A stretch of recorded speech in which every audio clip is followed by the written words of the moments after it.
I'm okay. I just smoked another to the face, yeah. She wanna stay. Singing to your bitch like I was Drake, yeah. Don't just try to tell me you love me. Can't keep it real if you really don't trust me. Come with the real, you here been the front, so you get my meals. I'm gunning for the money in the bank. Coming with a dank, scrolling in the tank, rolling with the gang. You sitting out on the sideline, tripping. I go to the hole with the rock like Pippen. Yeah. We just got emergency. See if someone could fucking. Yo, what up, Caleb? I should have went to me. I apologize. All right, hold on. I don't even know if we're live right now, but welcome to Woodward Heavyweights. This is gonna be the craziest episode we've ever had. Shout out to Chris for just doing Chris things. You know, just in a rush, in a hurry, never confirmed. Just kind of throw shit against the wall. And I usually we abuse Chris jokingly, sometimes halfway seriously.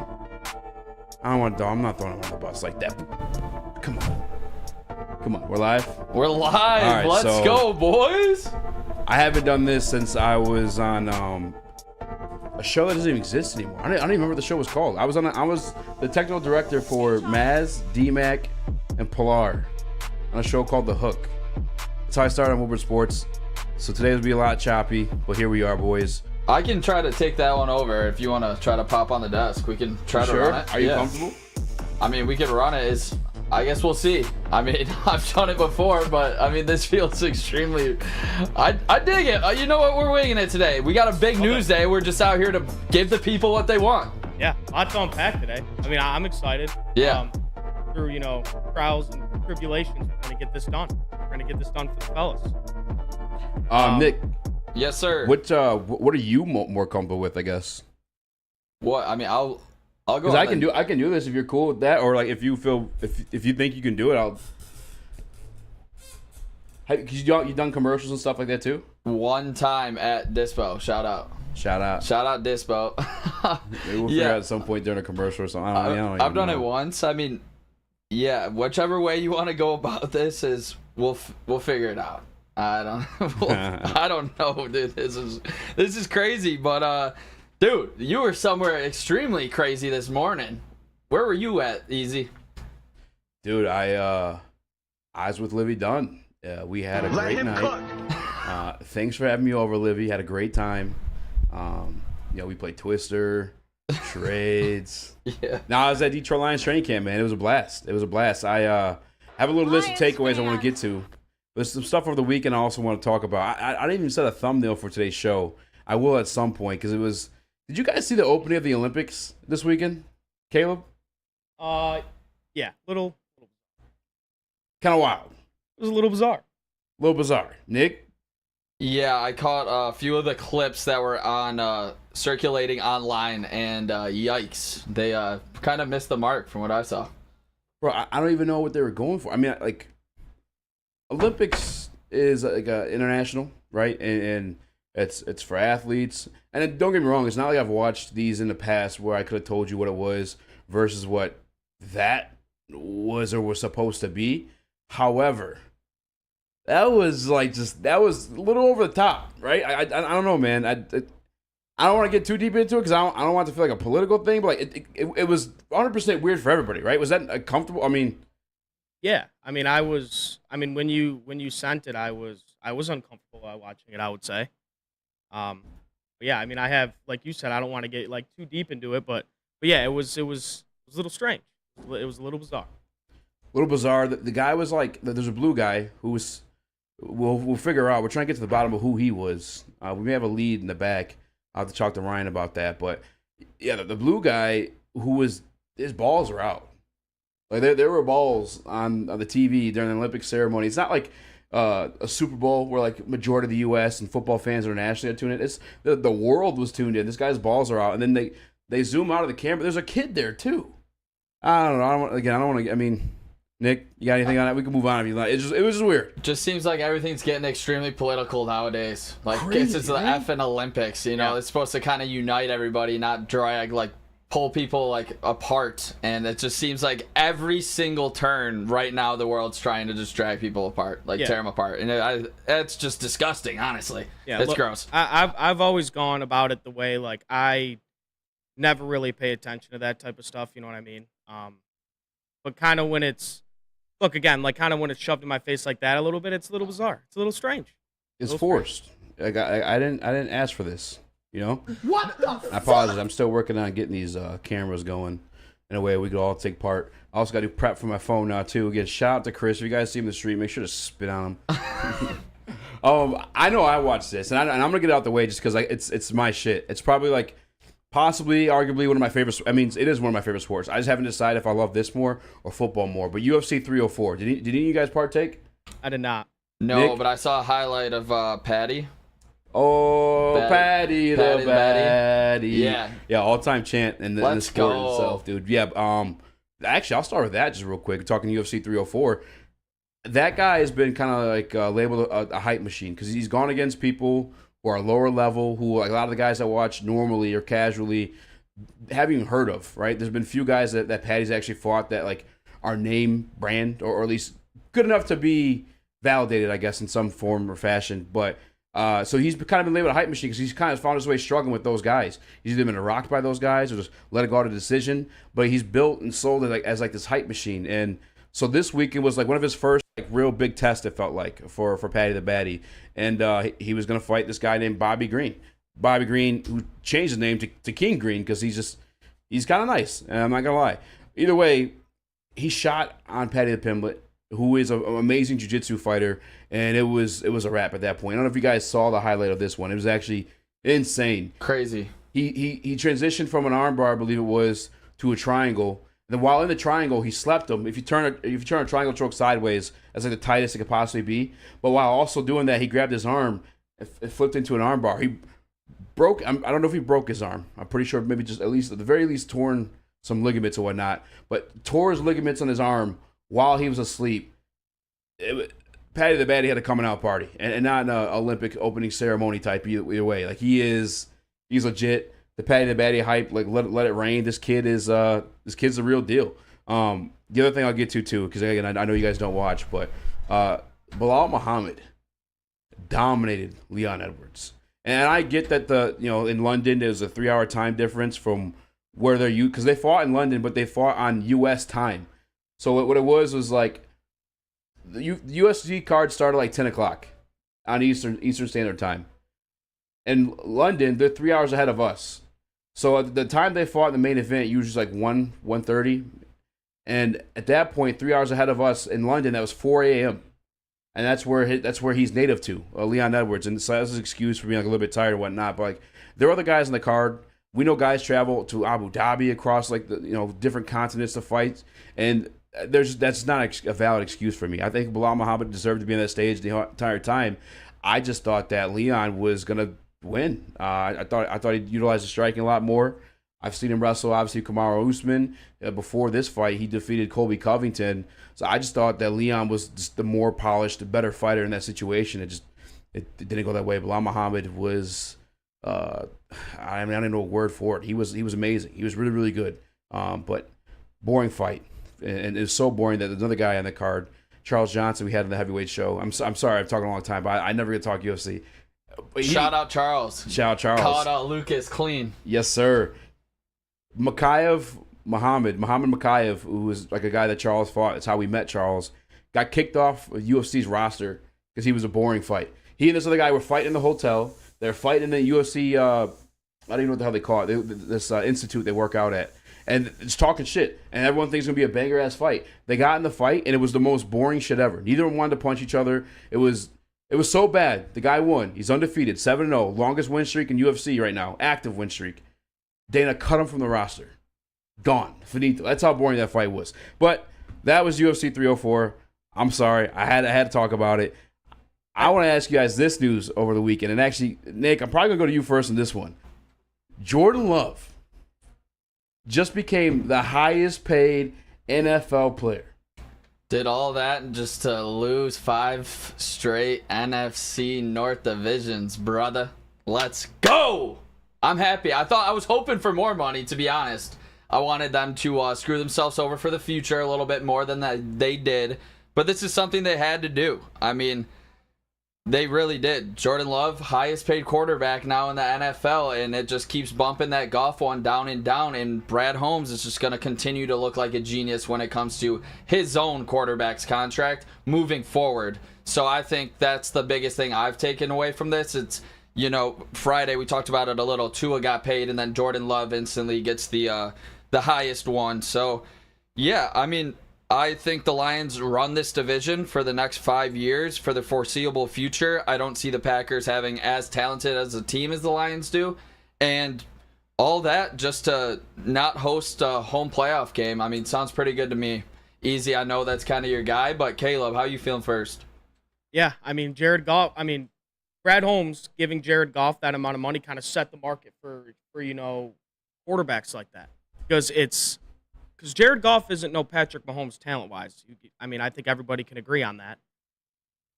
But Jared Goff getting that, $50-some million set the market for guys like Jordan Love and Tua. So, yeah, I mean, they had to pay Jordan Love that. Do I think he's worth it? We'll see. I mean, he had a stretch of 9 games where he was very, very good, won a playoff game. But we'll see. Brad Holmes cooked again. Yeah, speaking about Jordan Love v. Jared Goff, little update on that one, Nick. I don't know if you got to see that. Yeah, we'll get to it. I saw you tweeting about it. Initial reaction, I guess, to just Love becoming the highest paid NFL player in NFL everdom. I wanted to be shocked, but I wasn't, just because Adam Schefter, Tom Pelissero, guys already kind of set this expectation with Jordan Love. What he showed you in that second half truly was it was elite. It was elite quarterback play. And unfortunately for not so unfortunately for us, but unfortunately for Green Bay, their hand was kind of forced in the matter. He didn't show up to camp. They couldn't work anything out to where he could until they got something done, and they're pretty close right now. The one thing I'll say, love it as a Lions fan, by the way. You guys know how I feel. But I am a little bit nervous to where, if this kid is what we saw in the second half of the season, obviously it's a pain in the ass to deal with. But on top of that, they're kind of set up where they have everybody else in rookie contracts. Everybody that he was throwing to last year were on the first or second year of those deals. So if they can continue the draft around this guy, which they kind of have,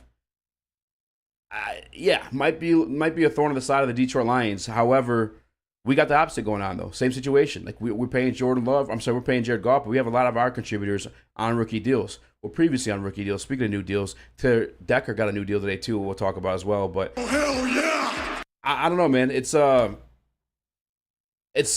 to have a hard take on it, just because, as you've been saying this entire time, we've only seen one half of it. So it's what is the true version of him? I think he projects, me personally, I think he projects to be fairly good, but we gotta see it right out, man. We see strong rookie years by guys all the time, and then they kind of fade. They call them sophomore slumps. RG3 was one of those guys. Remember I was all hyped about him. He went to the playoffs his rookie year too, and then nothing the following year. Kind of faded out of the league. Yeah, this one that's what it's all about. It's everybody has been anointing him as the next thing, and he just got paid as if he is the next thing already. But the fact of the matter is, he did only do it for 8-9 games, and the team he beat in the playoffs was the Cowboys, who choke every single year in the playoffs. So that doesn't really hold a lot of weight in my book, honestly, winning at Dallas, when Dallas and Dak Prescott threw 2 interceptions in that game, both horrible timing on it, both of them. And I just don't think that, I guess you had to do this, but it's a massive risk in doing it. Yeah. So that's where I'm at with this contract. And when it comes to the core around him, yeah, he does have some good receivers, and yeah, their offensive mastermind-ish head coach is extremely good at play calling. But when it comes to a solid core foundation pieces that they've drafted, I'm taking the Lions guys all day over the Packers. Yeah, Lions are the better team. It's just I've been talking that with my buddy Phil, and maybe if you guys want to get into it, we can save it as it is a topic later in the show. But top 100 rankings, they continue to roll out each week, and this week. That's terrible. Yeah, I was validated. That's all I'm gonna say. That's all I'm gonna say. Talk is cheap, motherfucker. I had to figure out how to go to break. If I'm not mistaken, these things kind of roll by themselves. I think you have to load them up. Okay. Well, how about this, Caleb? What read are you on? We're on Planet Fitness. Planet Fitness? All right, so here's what I'm going to do, Caleb. Tell us about Planet Fitness, and I'll load up a commercial. Sounds good. No matter where you are, there's a Planet Fitness close by. There are more than 50 in Metro Detroit and thousands more throughout the world. At Planet Fitness, you will experience a squeaky clean gym that has tons of equipment, friendly, knowledgeable staff, and a totally judgment-free atmosphere. Did you know that all Planet Fitness memberships include fitness training for no extra cost? Want all the perks? Upgrade to the PF Black Card and enjoy use of amenities such as unlimited use of the Black Card Spa featuring hydro massage chairs, and total body enhancement, and more, along with access to over 2,500 locations worldwide and unlimited guest privileges. For more information or to join today, visit your local Planet Fitness or www.planetfitness.com. Stop searching for a vehicle and start finding one. Les Stanford Chevrolet Cadillac makes it easy.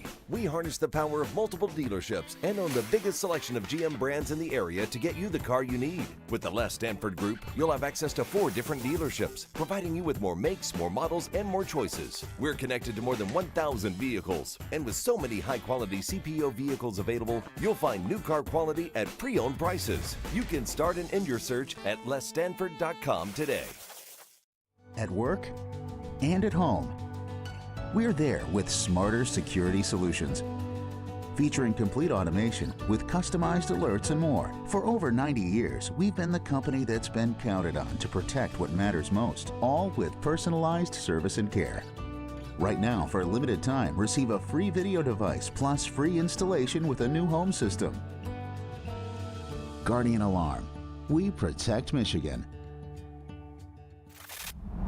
Love Woodward Sports? Love wearing clothes? Then you should be wearing Woodward Sports clothes. Check out our full line of merch at woodwardsports.com. Just click on Shop. We have all your favorite designs, like Dan Campbell kneecaps, Woodward Golf, and of course, our own logoed out merchandise. Men, women, infants, kids all love Woodward Sports. Impress your friends. Impress your boss. Impress your dog. Buy Woodward Sports merch today.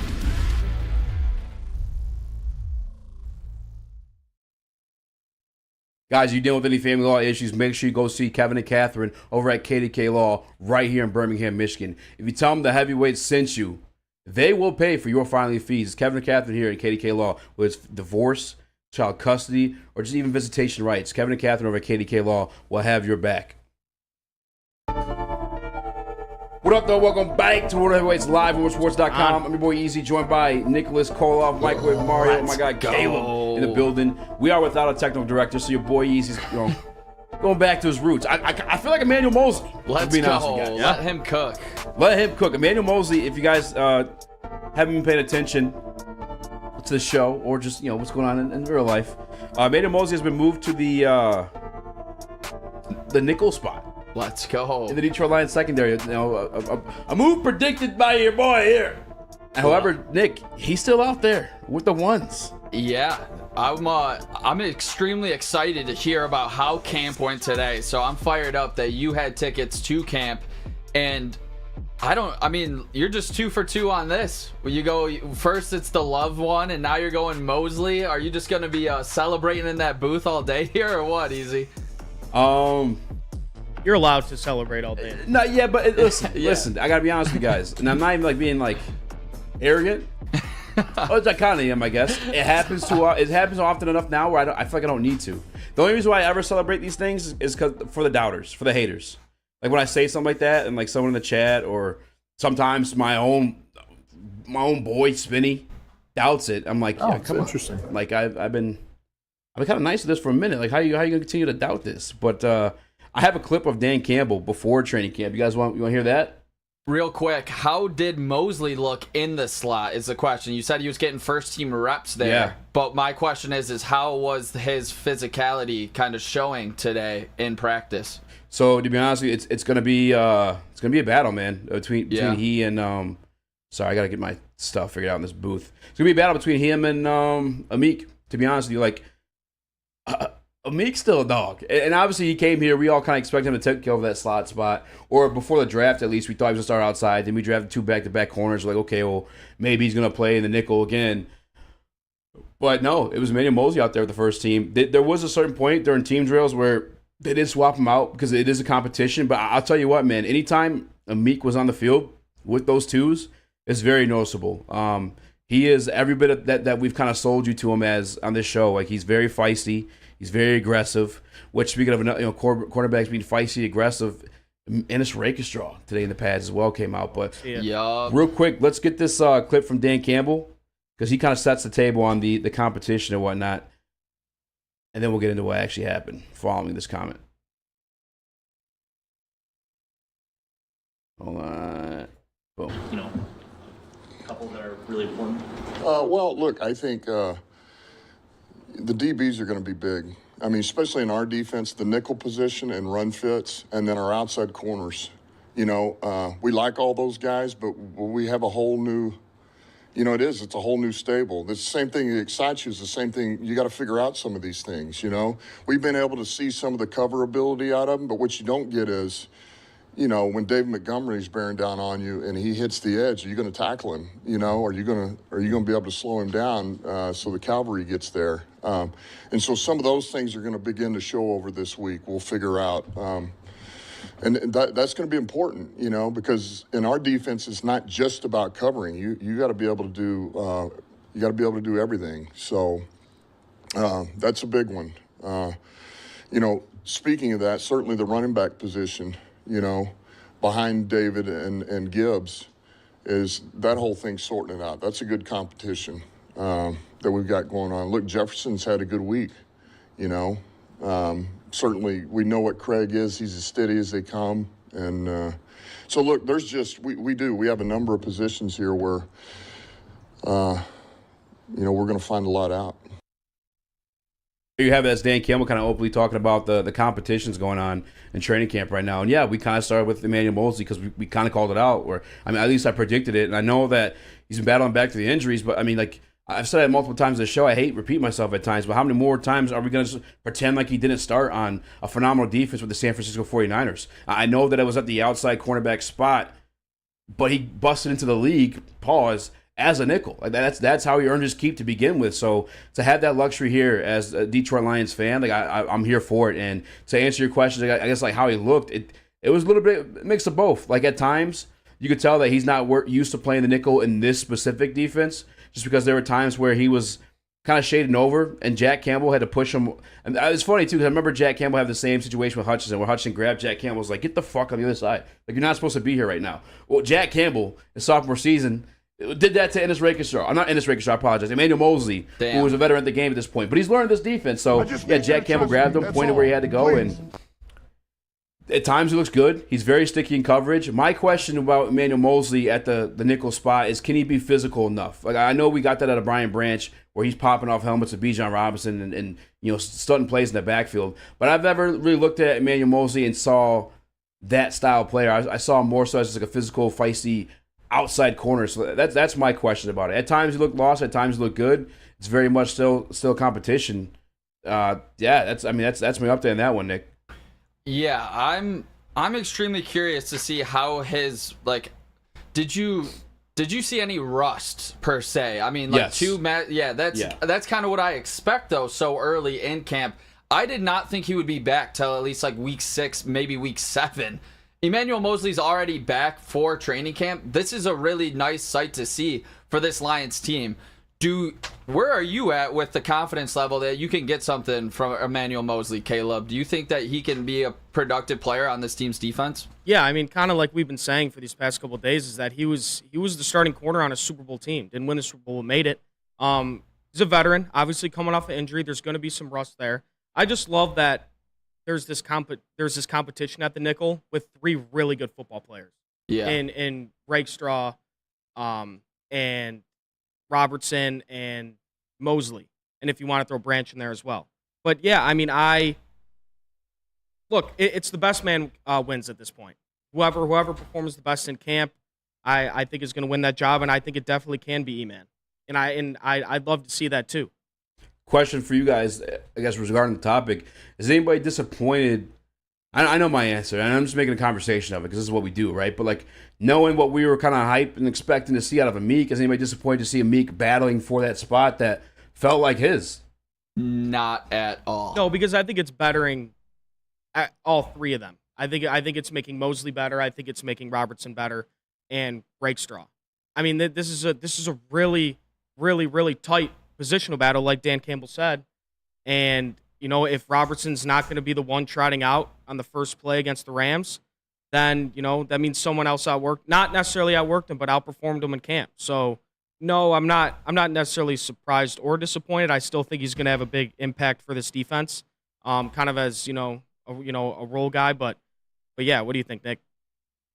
Yeah, I mean, I honestly think when we brought in Amik, to me, he's a depth guy. He's like I don't think he's a starting caliber corner on a really good defense. And that's just how I saw him when he came in. And I know it's basically because the measurables in my eyes. Like, I know he's a little undersized. I know he has that dog mentality. And I think if you put him in his spots, he can be great for you. But if you're depending on him to be your starting cornerback day in and day out, I don't think that really would be the best case scenario, especially when you have a guy that fell to the second round and that I have high expectations for in Ennis Rakestraw. And then you think about a guy like Mosley, who has started on the Super Bowl team that we talked about, and if he's healthy, I think both of those guys, just measurement-based and physical attributes, I think stand out to me a lot more than Amik, but maybe Amik's dog mentality and his fight and his confidence level in himself day in and day out could end up winning this job, but that's why I'm not surprised personally. Easy? Yeah, I guess real quick, too, if I could reiterate this one, because I know everyone's gonna like cling me as like a Team Mosley guy, and I'm not that. I'm Team Detroit Lion. What's best for this team, and what's best for this team is this competition going on. I mean, we're stemming off a conversation about the Olympics, where the United States dominated every fucking year of my life's existence. They have the most medals in history of Olympics, and you know we believe in competition, capitalism, and that's what that is in the Detroit Lions camp right now. You're bringing the best out of the Meek Robinson because he has to work for it, and he has to study for it. He has to be on his A game, and that's just bring the best out of him. And same with Mosley. I'm here for it, and I'm not saying like Meek might win this competition. Like, I know that Mosley started with the ones today, but watching Amik was by far the more impressive guy. Like when actual like reps, like team reps were being played, it was Meek Robinson that I was like, damn, like, I don't know if Mosley's gonna win this position, man. I really don't. And it's crazy though to me though, and I don't know if the Lions are doing this on purpose because they know Meek's mentality. At least they feel like they have an idea of it. Obviously, he's kind of new to the team, but like, yeah, no, Meek looked like the better guy out of him. But to be fair though, he was going against the twos, you know. Yep, that's definitely gonna make you look better for sure. I know another guy that stood out to me in some of the clips that I saw, and he was getting mentioned right now in this slot cornerback role in the nickel, and that's Ennis Rakestraw. And he was projected maybe late first rounder, early second. He slid to late second rounder. Brad Holmes' masterpiece doubles down, goes with Rakestraw after going with Terrion Arnold. This guy is extremely skilled, and if it wasn't for what we have put into the secondary in the offseason, I think this guy would be like thrown into start on a normal year. Like, if we didn't put in all these resources, I think he really would be a starter. What did you see out of Rakestraw? Because on some of the highlights that I saw, he looked really, really smooth out there. I will get to that, but first, Nick, can you tell me about Feldman Chevrolet?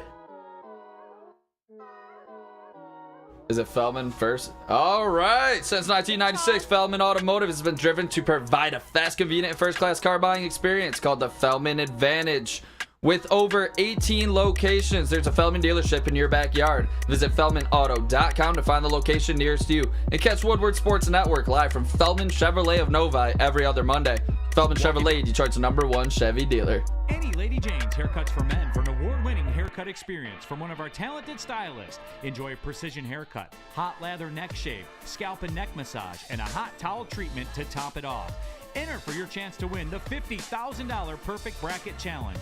With more than 25 Metro Detroit locations, there's always a Lady Jane's near you. Lady Jane's Haircut for Men, open 7 days a week.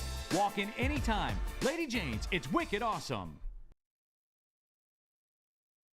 Braylon Edwards here, Premier Pet Supply. Man, just looking around, who's got it better than pets?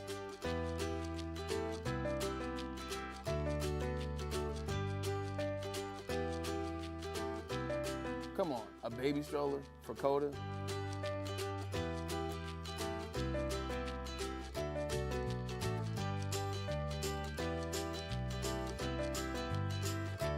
A chef for Lola? Really?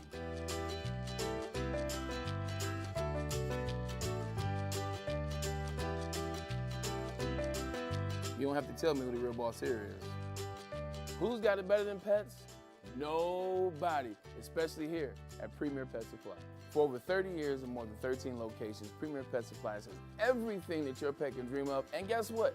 It's all under one roof. Premier Pet Supply, family owned, operated, and proud to call Metro Detroit home. Check out premierpetsupply.com or scan the QR code today. Who's got it better than pets? Nobody! The Ally Challenge presented by McLaren is back August 22nd through 25th at Warwick Hills and Grand Blanc. Be there for PGA Tour Champions Golf, Family Night, concerts, and more. Tickets start at just $15. Get yours at allychallenge.com today. Every single morning, when you wake up, make sure you're putting on the best morning show in the country. It is Wake Up Woodward. It's Monday through Friday, 8 to 10 a.m. live on Woodward Sports. When you wake up, throw on Wake Up Woodward every single morning. Woodward Sports YouTube. Check it out. Welcome back to Woodward Heavyweights live on woodwardsports.com. I'm boy Easy, joined by Caleb the Cool.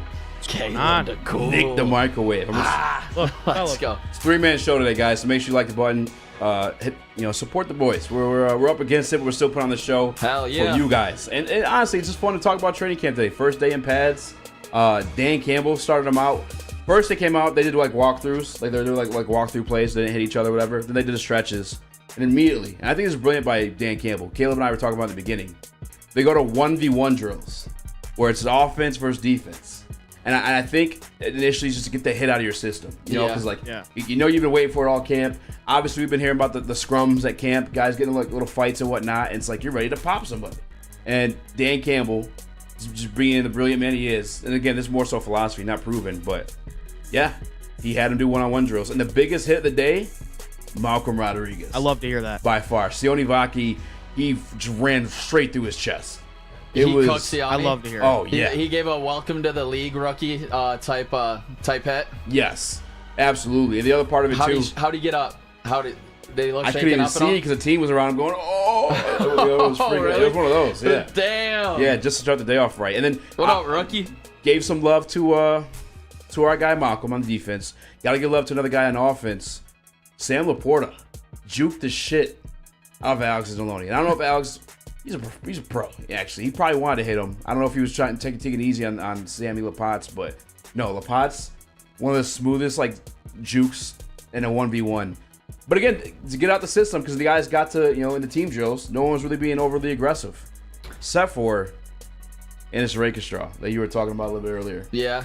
I got to say the yards after the catch for our Laporta is just incredible. When we started doing the deep dive before last season after the draft, that's what stood out to me the most about Laporta when he was at Iowa. Specifically that one play in the bowl game against Kentucky where I think he took on all 11 of Kentucky's defenders.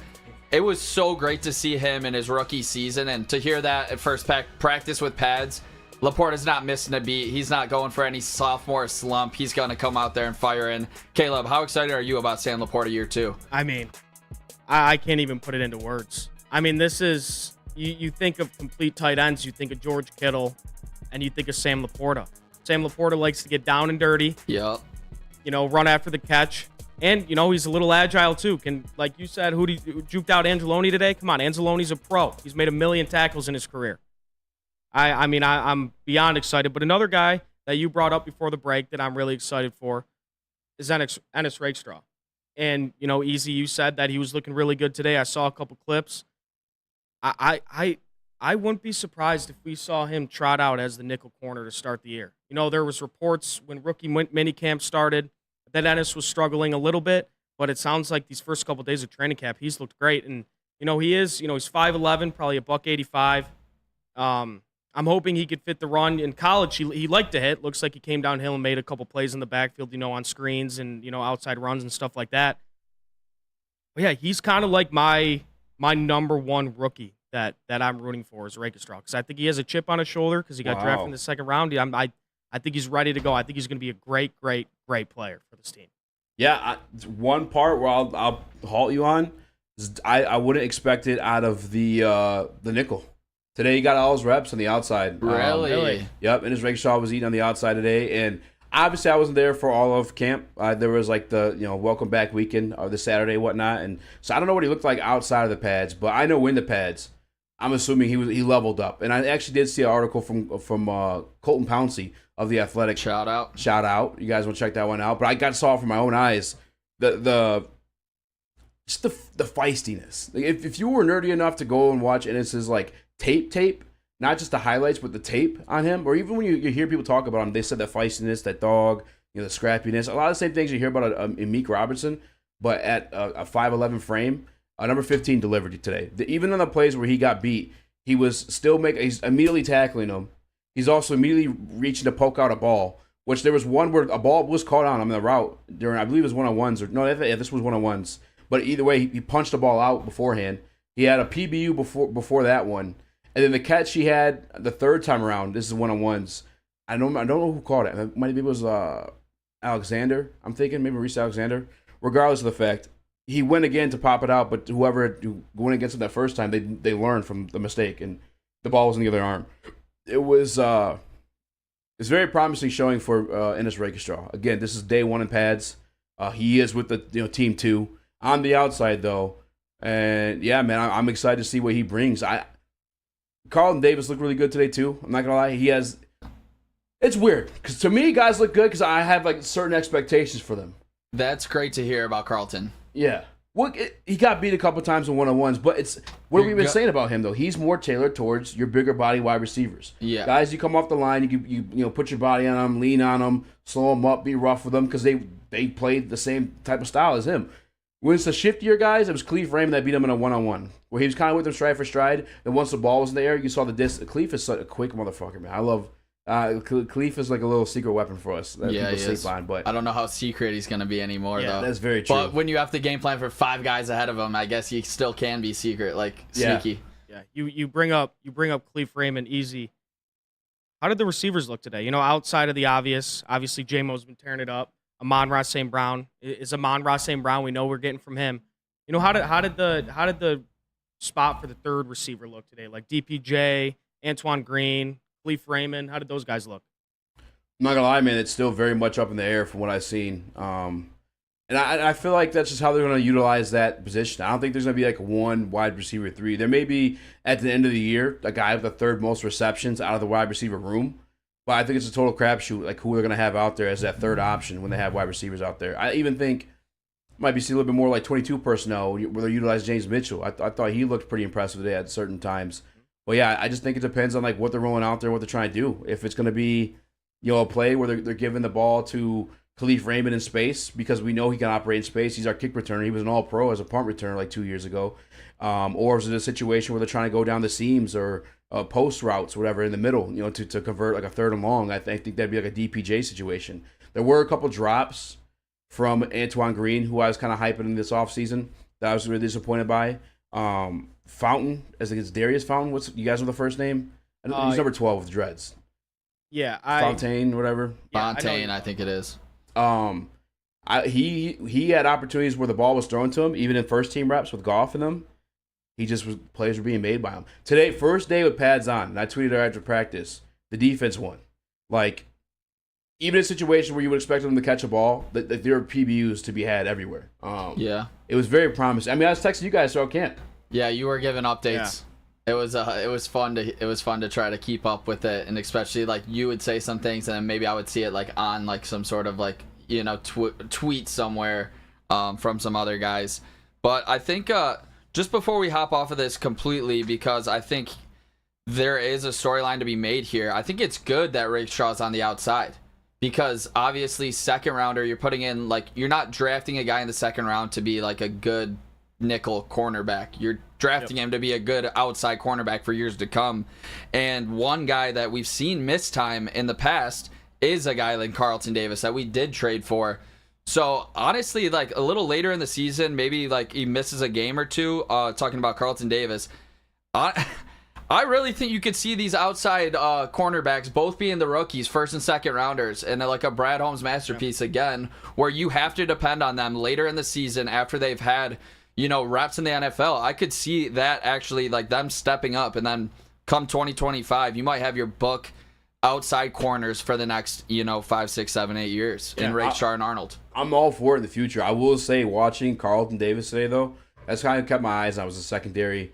I want to make sure Jack Campbell was kind of starting at either the Mike or the Will, whatever situation that was. But Carlton Davis, you could tell like just a little the tricks of the trade, I guess, the word I'm looking for when it comes to like being a veteran of this game. Like, even in the one-on-one tackling drills, he had a situation where he grabbed the guy's shoulder, yanked him down, and then dove for his legs. Where it looked like he initially missed an arm tackle, but I think he was just shifting his body off of like balance to where he could grab his legs. It was like a judo move almost. Same thing too. He's really grabby in coverage, and I think that's just like the stuff that Ennis is gonna have to learn from, because he's a physical guy too. And I think Carlton Davis would be the perfect guy for him to learn from. And yeah, it does kind of feel that way. And then it's the first day at pads, it's the 5th day at camp. I don't want to go off the deep end with a lot of this stuff, but I really liked what I saw out of our young guys. Again, I mean, Brad Holmes.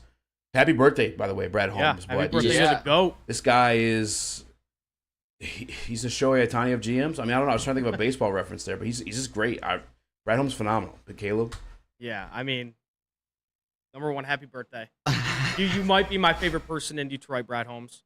You totally just changed the vibe of not even the Lions, but the whole city of Detroit. For real. But yeah, that's awesome to hear that the young guys are killing it. And kind of like Nick was saying, we don't know how long we have Carlton Davis for. And with a guy like Ennis Rakestraw who did play the outside in college and can, we're not going to be scrambling to find another guy to put opposite of Arnold if Rakestraw is ready and we don't have Carlton Davis anymore. And that's not me saying I'm looking to I'm excited to have Carlton Davis. I'm excited to for what he brings to this team. But that's just another thing Brad Holmes did to make sure we have depth in that position, so we're not scrambling for a number 2 corner. When Carlton Davis either goes down, or leaves the Lions. Yeah, that's one thing I want to make sure very clear, that I would not ever, wish an injury upon anybody, but he has missed games. So, you maybe can expect him to miss maybe 1 or 2. Hopefully he has a full 17-game season. But you just have to be ready when your name's called, and I think Rakestraw will be, especially if he has time to develop a little bit, especially on that outside corner role. And I think Brad Holmes did it again. I mean, you think about just his second-rounders last year. You drafted second-team All-Pro tight end Sam Laporta, and then Brian Branch, who we all think has All-Pro type potential. Yep. So Rakestraw's another second-rounder that you're throwing in, and he himself said he was a cornerback snob. So for him to double up with Arnold and Rakestraw, I think it is okay to have a high expectation for these two guys, because that's what we've come to know from Brad Holmes, and especially when he went with some more developmental picks in the later rounds with Manu and a couple of, or Montgomery or Mahogany. That's the kind of cool part about it too, is like watching these guys, him downing himself the cornerback snob. That's just like everyone. I mean, you could say anything, right? I could tell you that I'm fucking the sickest basketball player you ever seen in your life. Doesn't necessarily mean it's true. But it was cool today just seeing, early investments that Brad Holmes finally made at the quarterback position. Because before, he never really drafted anyone at the cornerback spot. He signed a few guys off like a scrap heaps. It's like iffy. Yeah, iffy. But he, that was a guy turned safety. Third rounder too. And I feel like that was like the plan with him all along too. By the way, he's way too big in my opinion to like be a cornerback, unless this is like back in the day you couldn't touch anybody, or you can touch guys off the line. But to see it, like I guess his taste for corners like play out. And again, really early, but I see what he saw in Carlton Davis. I see what he saw in his Rakestraw. And I didn't make mention. Not too many people made mention of guys like Amon Ra, Aiden Hutchinson, Terry and Arnold. But at this point, they've almost become expected to make the type of plays they're making in camp. I could have easily tweeted about Amon Ra St. Brown. But was that news to anybody? No, we all know he's a dog. Yeah. I could have tweeted you about Aiden Hutchinson, who we'll get to at some point, but he was tearing shit up too. That's not news to anybody, but I don't know. I just love it. I'll be there tomorrow with Herman Moore and Dos Dion, so make sure you guys keep an eye out for me. Let's go. I got to meet our guy Dom Rivera and his kids today too, so shout out to Dom Rivera. Shout out Dom, saw him in the chat. Yes, sir. And then also, Caleb, how about you give a shout out to our sponsor and the best defense, Guardian Alarm. Guardian Alarm, customized solutions from real experts. Our professional technicians take the time to recommend security and automation solutions specific to your needs. 24/7 professional monitoring. Call us anytime, day or night, and know that a Guardian team member will stay on the phone as long as needed. Technology backed by people. Your safety and security deserves technology that's been proven to work and people who have proven to care. Call 1-800 Stay out. Call 1-800. Stay out. Yo, let me just say, I love Planet Fitness. Trying out Planet Fitness and dang, they got lots of equipment. Not me getting a Planet Fitness membership just for the 24-hour perk. Listen, the PF Black Card is worth every penny for this hydro massage. I'm a new man. Did y'all know that the PF app has workouts you can do at home? Cheapest therapy I can find is Planet Fitness. All the benefits, all for less. Planet Fitness, big fitness energy for all. So just to get the heated steering wheel, I also had the spring for the bigger rims. Yeah, that's how they get you. Those upgrades will cost you an arm and a leg every time. Hey, new car crew, how'd it go this weekend? I got a great deal on mine. How? I went to Randy Wise, not those other guys. They got me in a great new ride, and they didn't break my budget. Hey, could you pass me the sugar? How? Never mind. He made the wise choice. Yep. Make the wise choice at randywisechevy.com. Love Woodward Sports? Love wearing clothes? Then you should be wearing Woodward Sports clothes. Check out our full line of merch at woodwardsports.com. Just click on shop. We have all your favorite designs, like Dan Campbell kneecaps, Woodward golf, and of course, our own logoed out merchandise. Men, women, infants, kids all love Woodward Sports. Impress your friends. Impress your boss. Impress your dog. Buy Woodward Sports merch today.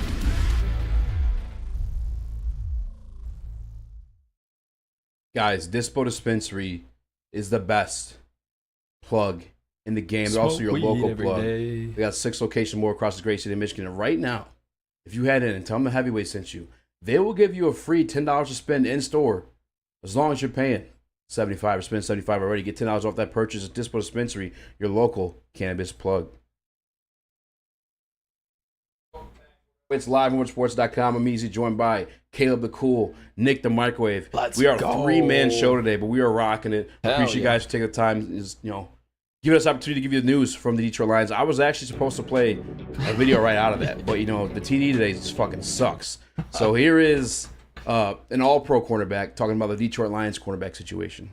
I can't wait to watch the Lions and Terry and Arnold, and mainly because Carlton Davis Jr. He has an NFL vet on the other side of him, and that's going to be a top tandem. I'm calling it right now, another one. They'll be a top tandem in the league as far as cornerbacks, just because Arnold is a ball hawk last year. Man, I think he had 5 or 6 interceptions in college.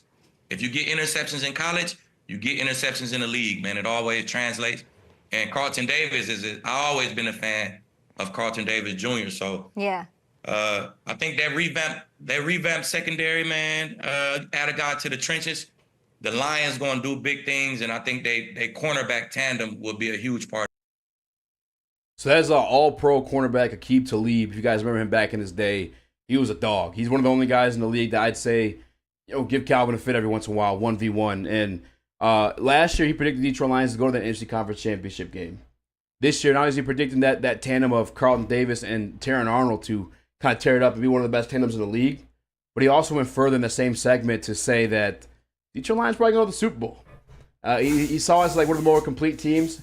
He believes in the Detroit Lions cornerback tandem, and it's interesting. I love things like this because of one, it's just, I said all the time when I'm up there too, confirmation bias. Like, it's one thing for me as a fan of the Detroit Lions to say, hey, Terran Arnold, I really like him. He's going to do good things this year. But it's another thing to hear from a guy that's been at the highest level of the game, right? Because I'm pretty sure Aqib Talib 1-1 with the Patriots, if I'm not mistaken. Also was an all-pro at the position. And he's not even a Detroit native or former Detroit Lions player. He is just a complete unbiased media member speaking his opinion on the piece that we add to this team and Terran Arnold. He's calling it one of the best in the league, man. And it gives me hype, bro. And also, real quick, shout out to Kay Adams, the one that got away from my boy Nick here. Shout out to Kay. But yeah, what's your guys' reaction to Aqib Talib? Kind of, I guess he's a Lions fan, it sounds like. Yeah, I mean, he went out of his way to shout out, the secondary and Terran Arnold and Carlton Davis. Hell yeah! And on the St. Brown podcast, shout out, that's kind of what Amonra said too. Is like that's the first thing he brought up was the secondary. So everybody knows that was the weakness from last year, and Brad Holmes cooked once again, revamped that room. And now I you kind of look at this team and you're like, where's the weakness? With the secondary is going to be great. And, you could say maybe the weakness could be whoever's playing opposite of Hutch. But, that's awesome to hear from, an all-pro, one of the best corners ever in Aqib Talib. Nick? Shout out to Talib. My uncle used to live in Tampa Bay, and I actually saw his house. They lived in the same neighborhood, so that was pretty sick. Damn, Nick, what's your uncle do? I have no idea, honestly, but he lives in Austin, Texas, and he's got a pretty nice house. Shout out Uncle Jim. But no, I mean, Talib, he's been predicting the future, so for him to say this, I'm all in with Aqib Talib. And for him, obviously, I think he has gotten a good look at Carlton Davis for that reason. Again, like, he used to play for the Bucks, so I'm sure he's seen a lot of him. And I just think that the sky's the limit for this team, and you're hearing more and more national people talk about this. And it's not even, like you said, it's not even like an old Lions player. Like, he never played for the Lions. Like, this is super big time when the expectations are so high like this, and then you get a former player that has kind of seeing everything that you've built and built up and the moves that you made in the offseason to help support everything that you've already done to this roster. For him to say that, I think it does it holds a lot of weight, and I think it means something. I mean, he even went on to say the Detroit Lions are going to the Super Bowl. I won't tell you what he said, his prediction, his final prediction of it wasn't us winning, but I don't know, man. It's just it's validation, especially at the cornerback position, where I myself at times, like, obviously I think very highly of this team. I think very highly of Brad Holmes. It's not even like a thing too that they've gone out there and proven it to me, but I guess to hear those type of things, and I forgot where I was originally going with this one. It's just a little bit more validation. Oh, the rookie cornerback, that's been a concern of mine. Like, not that I don't think Terrion's gonna be bad or anything like that. How many times have we seen a team lean on a rookie cornerback, or a rookie cornerback be a part of the equation to winning a Super Bowl? And not just like on the team, but also like as like one of the guys. One of your go-to guys, and that's that's being asked of Terrion in this season. And it's few and far between that we've seen it. But I've went back and I did do the homework after the pick was made, and there was my man that's on the Chiefs right now. Lice can do it. I think he's actually really good. I thought he's better than Steve. McDuffie. Yeah. Happened with him. All pro. In the season, and with him it was a little bit different, right? Because he wasn't always tasked to be the number 2 guy in that team. It just kind of happened that way through injuries, and the rest was history. He was phenomenal. And then another time, too, I believe it was the Kansas City Chiefs. I could be wrong about the team. But it was like they had like 5 rookies starting in that team. But it's been done before.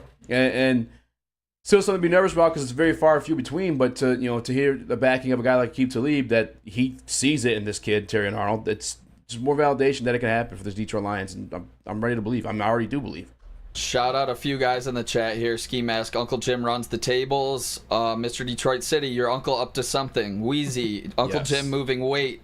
Mafia honestly, Detroit Mario. This is fucking hilarious. Well, dude, because you made it sketchy. I'm like, yo, what does Uncle Jim do? You're like, I don't know. Automatically made him a drug dealer when you said that. No, that's good. But yeah, I mean, shout out to Talib. I mean, expectations are, as high as they can ever be right now. Caleb, does that scare you at all going into this season? No, not at all. I mean, if Terrion Arnold could ball, he could ball.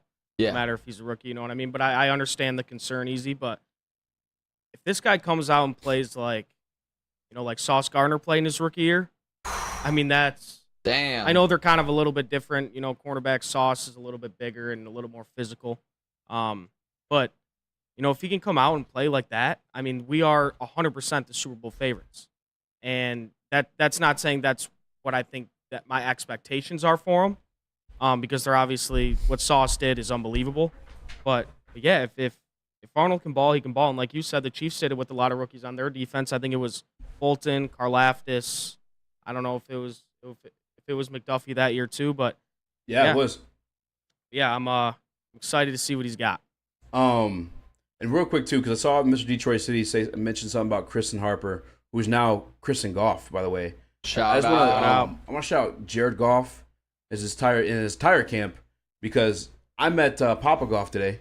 I met him before before in the back. Yeah, I got to shake his hand. I honestly kind of just froze up. Got shook of all the shit I've been talking. Yeah, I'm just kidding. I wanted to ask him like dad stuff, but like it was a crowd of people, and I don't know if everybody else knew that who that was, so I didn't want like people to hawk him, because they moved quarterback from the private VIP villa side of the field to sit with like the fans. Really? Yeah, Kristen Harper, like during practice too. So not even like they snuck in there and they're already there before everybody else. No, they moved from their spot to where we were. I'm partially, I believe it was a better view. I was kind of explaining that to Caleb. I know people who were there understands too, like where the players' families are wasn't as close to the field as the fans, which obviously makes sense. The fans are what we do it for, right? But yeah, no, Kristen Harper, Jerry Goff, which is Jared Goff's dad, and I believe somebody said that the other guy was Jared Goff's trainer. But yeah, they came and sat with the civilians, and they were super cool. You know, they didn't even make it a thing. Where usually I feel like people would hawk over Kristen Harper and all that other good stuff, but now they're chilling with everybody else.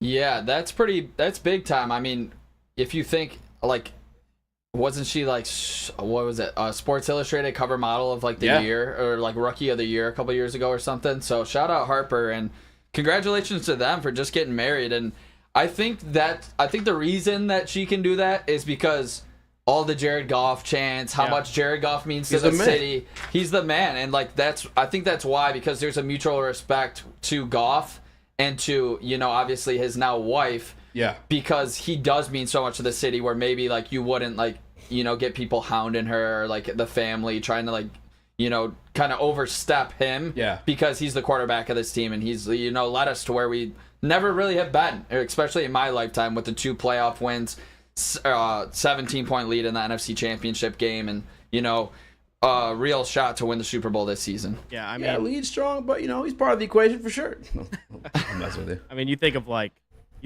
perfect lives. I mean, Jared Goff is up there. I mean, you know, just got married. You know, the city where he gets to play quarterback for, which is a dream job. Everybody loves him here. Yep. I mean, shout out Jared Goff, the absolute man. The absolute man.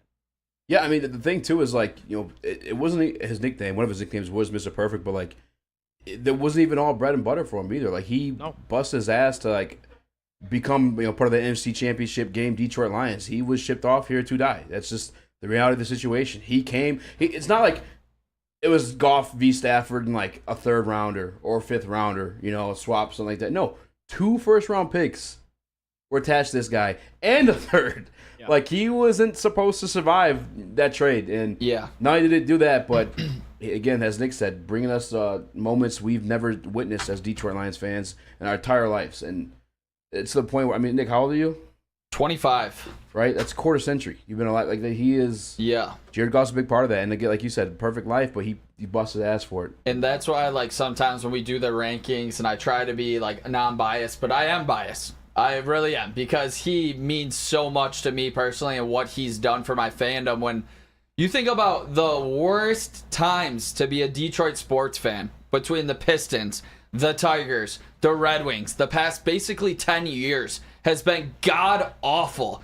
And for the Lions to be the team to come out of the mud with Brad Holmes and company, and Dan Campbell, obviously, and Jared Goff, it's like, yeah, it holds so much weight in my book that he was able to turn it around in this city when we needed him the most. And it just, it holds a special place in my heart, to be quite honest, and in my brain, where maybe I can't think logically sometimes. But I'll just be straight up with you and tell you that. But to do it in Detroit, it means a lot. Yeah, I mean that's a great point too, 'cause especially when, like, Dan Campbell's supposed to be like this clown caveman coach that we got. Yeah. But, you know, according to national media. Run through a brick wall. Yeah, but we felt that. He spoke to Detroiters. He spoke to, like, the blue-collar mentality of this entire state. And I love this team so much. I think that's another reason why I'm so attached to it. Not only do they give us something, like, that we're in love with, but it's also, like, in our style, you know, the way we go about things. We've talked about it before a little bit. Like, if they are the storybook team. Like, if they end up winning. I mean, you think of, like, Goff coming.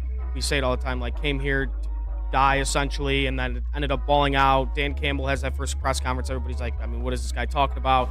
Ends up being a great head coach. You could even think of things like Brad Holmes getting shit for taking a guy like Jahmyr Gibbs, who ended up helping them, you know, win 12 games and 2 playoff games. So, yeah, it's going to be storybook when they end up winning one, and Jared Goff is a really, really, really big part of that. Hey, and they're winning one this year. Like, this is the year. They're winning it this year. Like, I agree. Yes. And real quick, everyone's saying, 25's not shit. You haven't seen shit. I've been going to games since I can remember. Literally, as a kid, my dad's had season tickets for like 35 plus years. It used to be a good Saturday or a bad Sunday, or a good Sunday or a bad Sunday. You know? And we saw a lot of bad Sundays. Let's be honest here. So, I've seen a lot of shit. Don't discredit me because I'm 25. That That seems like a cheap shot. Dude, Nick got pissed. Calm down. God dude. damn it! I'm having a good day. Don't ruin it. Listen. I'm just kidding, dude. No. I'm playing. Just defending myself. Keep defending yourself, because I have to find Caleb's Lady Jane's read that I just now found. So never mind. Don't defend yourself. Everyone attack Nick. Tell us about Lady Jane's, Caleb. Awesome is when a guy can be a guy and get an amazing haircut. The Lady Jane's haircuts for men. Stop in, sit back, and relax. And let one of the Lady Jane's talented stylists make you look and feel great. Walk in anytime, 7 days a week. Lady Jane's. It's wicked awesome. Tell us about Ally. That I was supposed to give you a heads up on. The Ally Challenge, presented by McLaren, is back August 22nd through the 25th at Warwick Hills. Leave the golf to the pros and don't miss the party at 17 $2 birdie beers, concerts, and more. Get your tickets at allychallenge.com. Brought to you by Randy Wise Automotive. The Great American Chevy Week is back and bigger than ever at Feldman Chevrolet. Choose from the largest inventory of award-winning Chevys, all priced to move for the biggest week of the year. Get this 2024 Silverado for only $213 a month, or this 2024 Equinox for as low as $249 a month. Feldman takes the Great American Chevy Week to another level. Feldman Chevrolet, Michigan's #1 Chevy dealer. Walk into any Lady Jane's Haircuts for Men for an award-winning haircut experience from one of our talented stylists. Enjoy a precision haircut, hot lather neck shave, scalp and neck massage, and a hot towel treatment to top it off. Enter for your chance to win the $50,000 Perfect Bracket Challenge. With more than 25 Metro Detroit locations, there's always a Lady Jane's near you. Lady Jane's Haircut for Men, open 7 days a week. Walk in anytime. Lady Jane's, it's wicked awesome. Thank you to the Detroit Lions and Sheila Ham for the best season in Lions history. Now it's time to let Brad Holmes cook. Woodward Sports.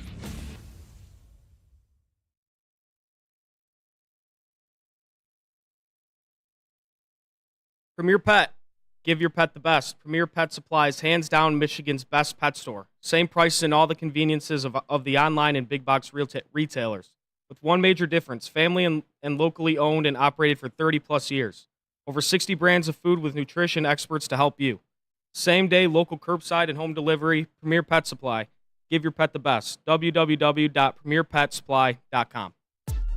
What up, there? Welcome back to Woodward Heavyweights live on WoodSports.com. I'm easy joined by non-spin racks. We got Nicholas Koloff, Nick the Micro, Caleb the let's Cool. go. Smash that like button, be your friend, tell a friend. Real quick, two things I want to get to.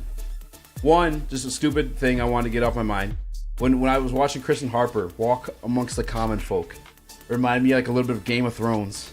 When Queen Rhaenyra, like she's always cool to be like with the people. She gives people like a normal chance. She doesn't act like a highborn. I don't know. She's the queen of the city because Detroit, golf's the king right now, right? Yeah. Two.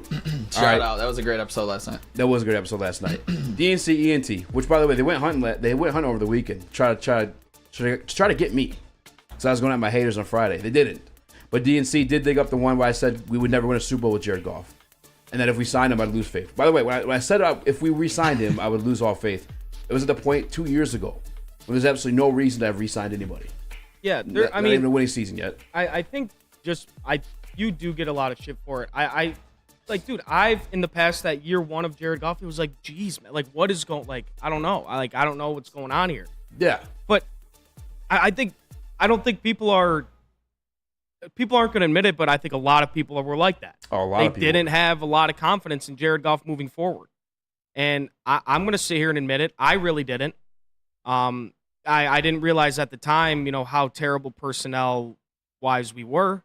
There wasn't a lot of guys helping him out there. That's not even the excuse. A lot of the same people. Obviously we added more and more each year. Penei Sewell is one of the best tackles. Yes. He was like a rookie. Ben Johnson is the answer to me when it comes to that stuff. Like Ben Johnson was the savior, in my opinion. St. Brown getting some more run too.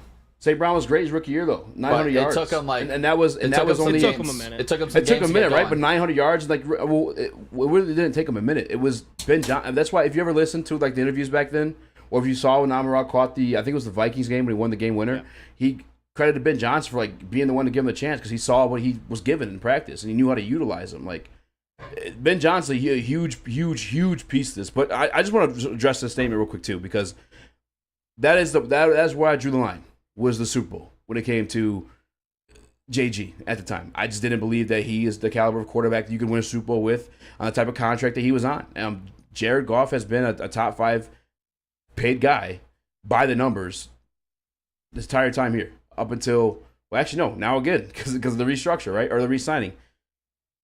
What's changed since then? I think I said that in 2022 or 2021. What's changed since then is that Brad Holmes has now proven himself as quite possibly the best drafter in the game. I mean, I'm talking about like all levels of the NFL draft. He's acquired talent. Yeah, I don't think that's an argument either. Right? And he's done it year after year after year. So if you're looking at a situation like the way I kind of viewed the game, or how I still kind of view the game at this point, because it's a team game, right? When you pay those guys that much money, you can't really afford the pieces around them to win, unless it's a superstar caliber quarterback like a Patrick Mahomes. But what we're blessed with Brad Holmes is he's able to grab the rest of those talent around Jared Goff on rookie deals, so you can afford it all. It's like the opposite of like what I believed in previously with the 12% rule. Is like, yeah, you could pay this guy, you have to have pieces around him. Brad Holmes is drafting pieces that are contributing year one. Oh, I did not mean to do that. We're back. But, we talked about, Tremere Gibbs last year, Sam Laporta last year, and then even into this year, we just talked about during the last segment, we have expectations of Terrion Arnold to fucking be the starting quarterback on a Super Bowl winning team. So, I said I don't believe Jared Goff will win a Super Bowl. However, I'm a Detroit Lions fan. This is the best version of this team I've ever seen in my life. This is the best coaching staff I've ever seen in my life. I'm just going to, choose to ignore that. I'm just going to believe at this point because I'm seeing shit that I never have seen in my entire life. It's my quarterback. Yeah, I mean, this is what it is. And I just think one thing, with Goff, and Ben Johnson obviously helped him bring that, but I just think he needed a little taste of success here. And that one win against Minnesota, obviously we didn't start great 2 years ago, started 1-6, but that first win they got against Minnesota, there was almost like a certain type of swagger he played with after. He just needed because I think the minute he came here and talked to Dan Campbell, I think he was 100% bought in and saw what they were doing and the direction they wanted to go in. And I think he was bought in, and I think he was just waiting for that one sliver of success, and he got it, and now he's balling out. And to Easy's point, obviously Ben Johnson helps that a lot, great play caller, and so does Brad Holmes, continuing to bring in young talent that they don't have to pay immediately to contribute to the team's success and Jared Goff's success. I think adding the best offensive line in the league around him has allowed him to develop into the quarterback which we see today right now, which is an extremely confident quarterback. He usually does not turn the ball over much in games. I think the Bears had 4 or 5 interceptions alone on him this year. So if you take away those Bears games, obviously that's a big number in 5 interceptions. But I think you think about a Sam Laporta and you think about a Amon-Ra St. Brown. It's Jared Goff puts those guys in positions to be extremely successful. And I think they put Jared Goff in positions to be successful the way that they can win a one-on-one and the way that he leads them into the good areas of the field where they can do something after the catch. And I think Laporta and St. Brown are 2 very good players when it comes to yards after catch. But I think another reason why is because on those option routes, they're on the same page as the quarterback, Jared Goff, and it allows them to be extremely successful. And with the pocket being so clean as it usually is, Jared Goff feels extremely comfortable where he can stick in there, wait for his players to make that right break, and hit him in the chest with it. So I think that's why we've seen such a confident Jared Goff moving forward to maybe where we didn't in year one. And I think that Dan Campbell kind of called him out at the beginning. He said, Jared's got to be better. He's got to be a better quarterback, make better decisions. Dan Campbell shoots just straight with it, and he has gotten better in every facet of the game. I'm really excited that he's our quarterback and leading the Detroit Lions. And just real quick, too, because, I don't hate Goff. I've never hated Jared Goff. I literally hate people like Ator, or the people that are trying to attack me in the chat. That's you are who I hate. Never has hated Jared Goff. And if me being real about Jared Goff, right, just because he is a guy that needs these pieces around him, right? Even when you saw his top 100 piece, I think it was Tyrann Mathieu, he's got great pieces around him, but he does help with work too. You can't discredit him. He is that. But if I'm a hater for just being real about it, then the rest of the NFL is too, because I don't know if you guys saw this or not. They did the top 100 list going on right now, yes. But did you see last week we talked about on Friday, Jared Goff getting there at 47. Shout out to our boy. Top 50. Top 50. But if I'm a hater for thinking Jordan Love is better than Jared Goff, then the rest of the league is too, because Jordan Love, as voted on by the players, came in at number 32 as the best player in the NFL. I wish the fanboys in the chat were here to explain to me how the rest of the league just hates golf for no reason. Yeah. And they're not just being realistic. They just hate him. No, nothing realistic about it. They just hate him. You had some things to say on Friday, Easy. We were not going back and forth too much, but when Goff got put in the top 50, you said, all right, there's some things to go about that. And Hutch was you said 47 or 46, right? Yeah. Or was he better? Hutch 47, Goff was 48, if I'm not mistaken. Okay, so another name that was on this list, if I'm not mistaken, was Rashawn Gary. Is that correct? Yes. That just got named. Who are you taking, Rashawn Gary or Aiden Hutchinson? Well, Aiden Hutchinson actually ranked over ranked over Rashawn Gary, if I'm not mistaken. Oh, I thought he was just announcing this next group of players. Let me see. Hold on. Let me find it. Rashawn Gary was number 50. Aiden Hutchinson was 47. Oh, okay. Never mind. To answer your question, I think I'd take Hutch. Right? Yeah, I think Rashawn Gary's still a great player. player. I thought he was put above him for some reason. Thought too. Yeah. That's what I thought too. I don't remember seeing him in that. All right. Well, never mind. That goes against my point completely. But yeah, I mean. Does the National Football League, the players vote? Do they hate Jared Goff? Do they have an agenda? Or they just hate him? They just won't accept that he's top 5, huh? I would love to call this list whack, but these are the guys who play against these them, are players. These are look. I would assume they would know more than me because they're on the field. I am not physically able to get on an NFL football field right now. But yeah, because my knee. Yeah, because my knee. But yeah, these are the players saying it. I can't be like, yeah, I don't agree with it because these guys play on the field with them. But yeah, it sucks. I would love to see Jared Goff get a little more recognition over Love. But yeah, Nick. Yeah, I think we saw some of those young guys kind of not get the credit that maybe some people did get. When it comes to a Laporta, I thought he was pretty low for a tight end that just made an All-Pro season, and Hutchinson maybe not getting some credit being at 48 and maybe not in the top 40s. But this is a sense where they gave Love the credit for his hot run at the end of the season compared to not giving the credit to some of the younger guys. So I don't know if this is where quarterback or upside or potential comes into play, or maybe it just flat out is the 8-game spread that he had and he did show out in it. Maybe they just think he's that guy. Like, that's his bottom floor now moving forward, which I don't agree with personally because I need to see it for a full season. But it seems like these guys, these players, these coaches, everything, have seen enough of Jordan Love to obviously make him the highest paid quarterback and to obviously rate him in this, top 40 spot here. Yeah, and real quick, because I know we got to go to break. Am I? You guys could call me stupid. Am I stupid for thinking that Jordan Love wasn't going to even be on the list?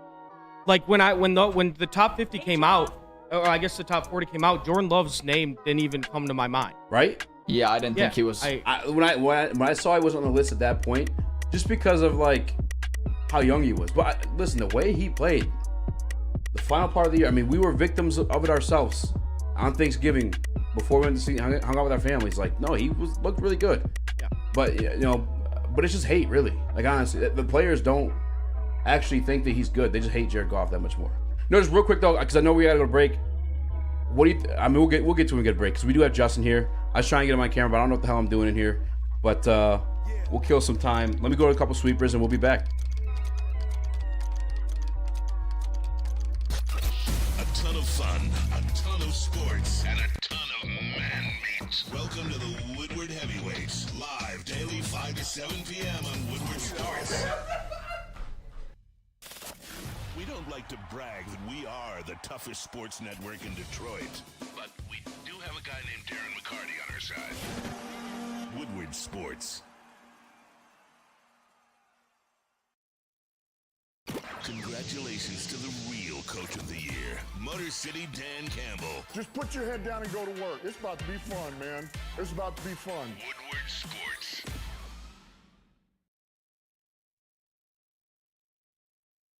Braylon Edwards here, Premier Pet Supply. Man, just looking around, who's got it better than pets?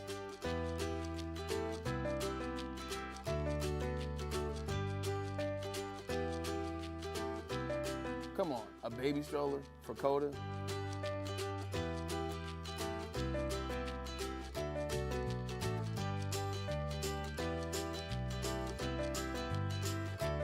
A chef for Lola, really?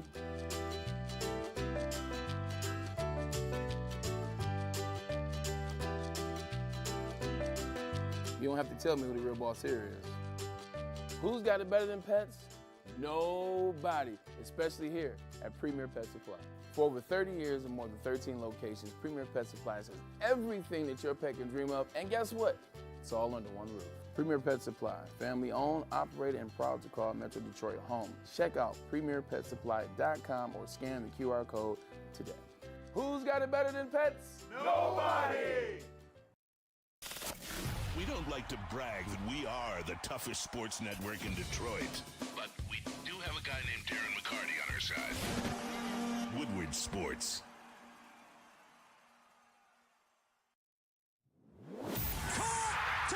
Thank you to the Detroit Lions and Sheila Hamp for the best season in Lions history. Now it's time to let Brad Holmes cook. Woodward Sports.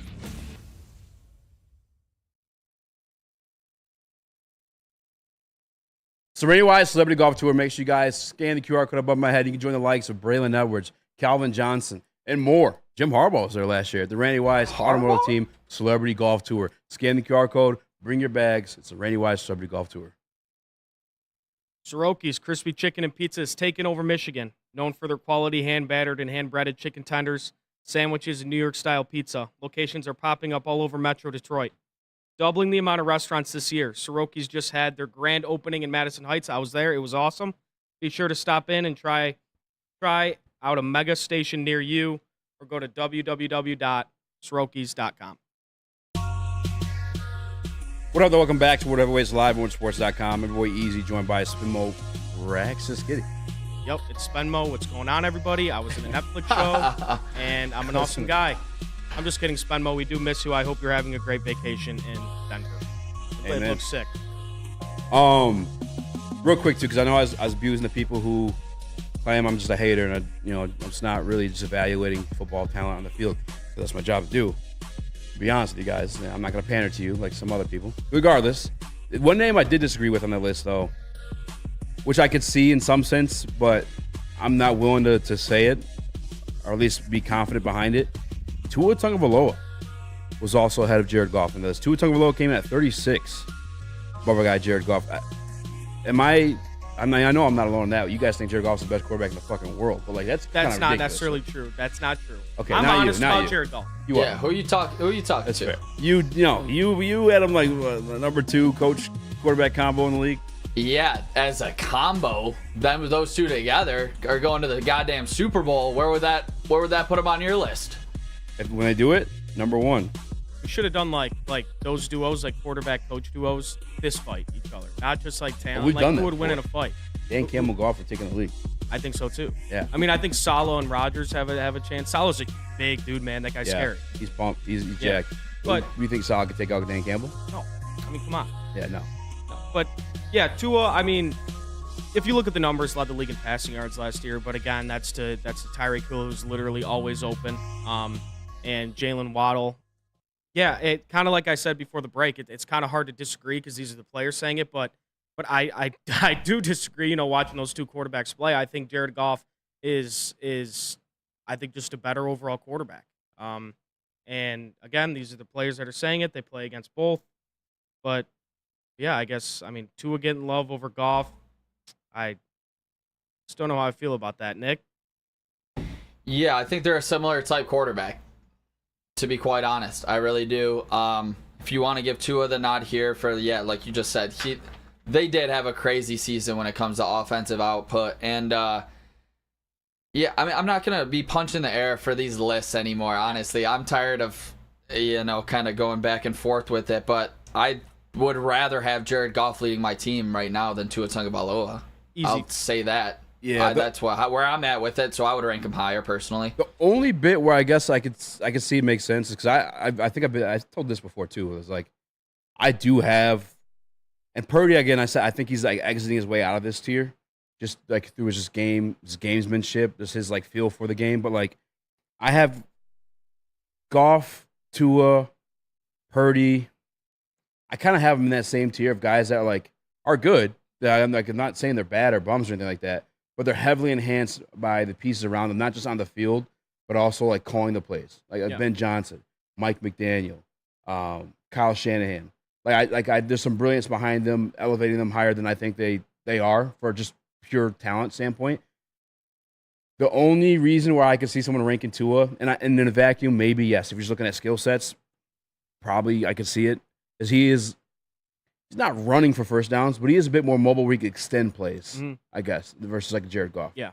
And obviously with Tyreek Hill being his wide receiver, he's putting on constant highlight plays where he's just throwing it up there and Tyreek's grabbing it and taking it to the crib. It makes him look like a deep ball fucking aficionado. But yeah. Let's not forget, he had 4 or 5 years in the league before Tyreek Hill, and we did not look at Tua Tagovailoa that way, you know? Yeah.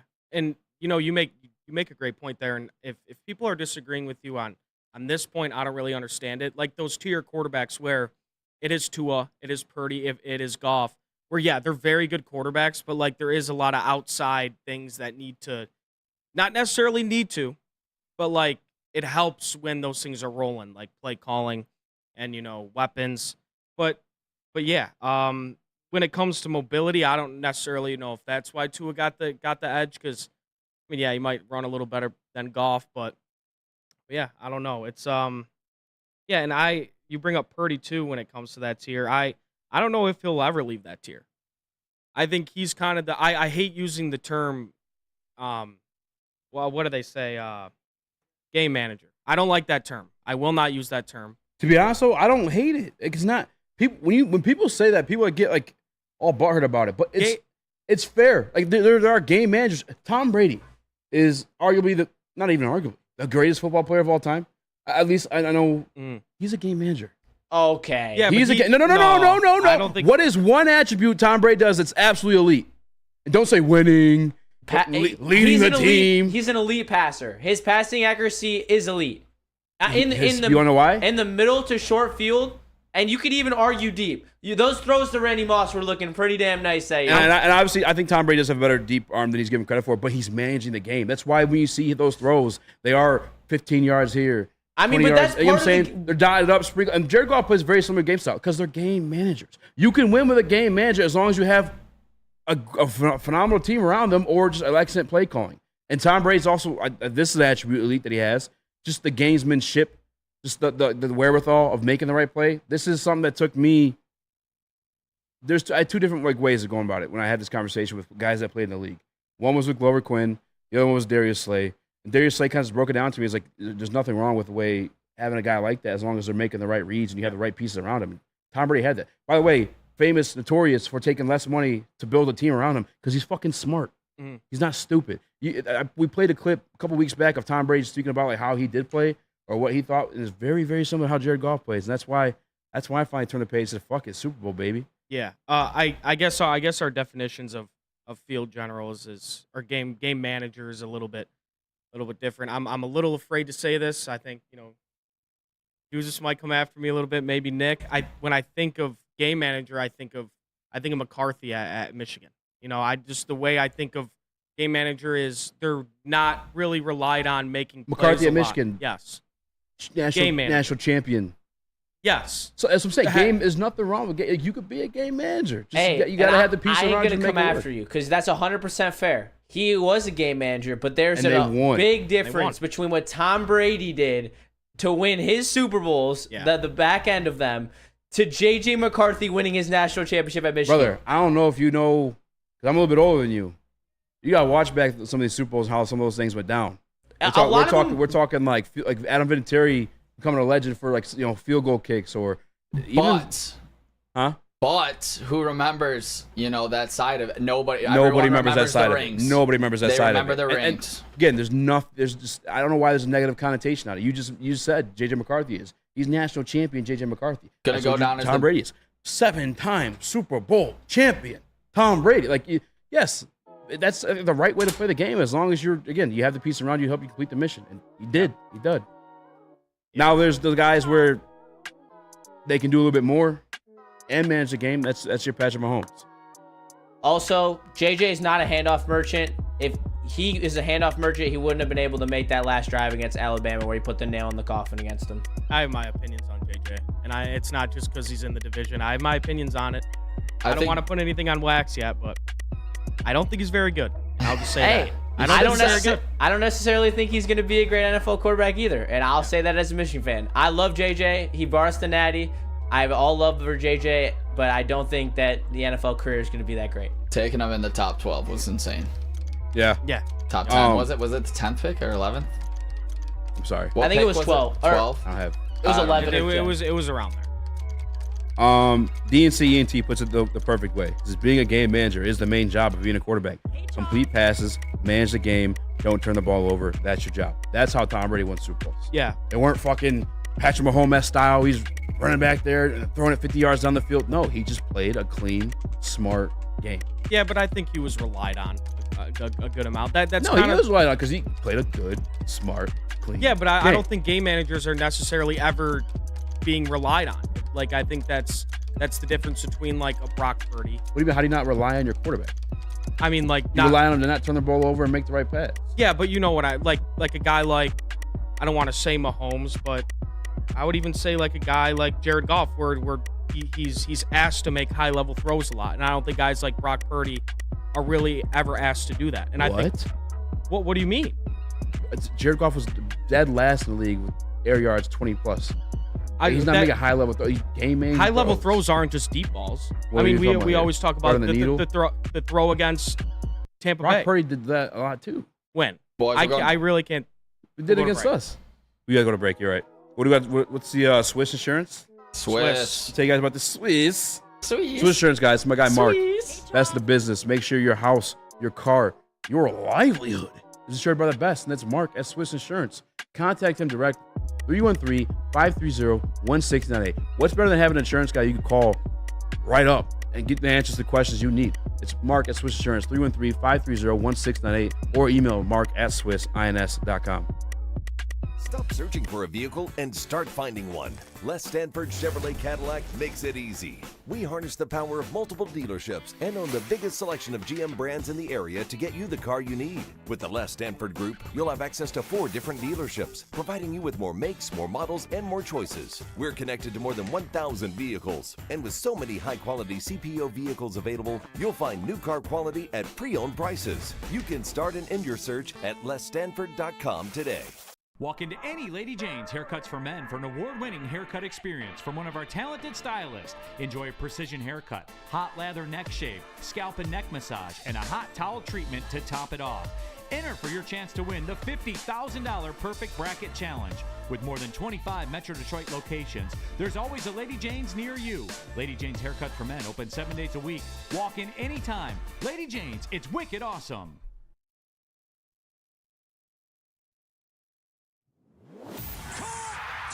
Thank you to the Detroit Lions and Sheila Ham for the best season in Lions history. Now it's time to let Brad Holmes cook. Woodward Sports.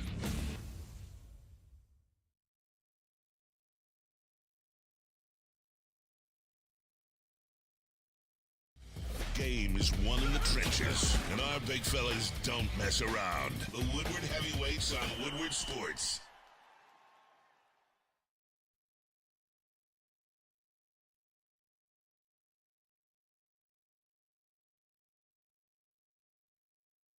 Join the best youth football league in Metro Detroit. The Boys and Girls Club of Southeastern Michigan's 3C Sports League offers youth ages 5 to 14 6 exciting teams to choose from in Detroit, Belleville, Highland Park, and East Point.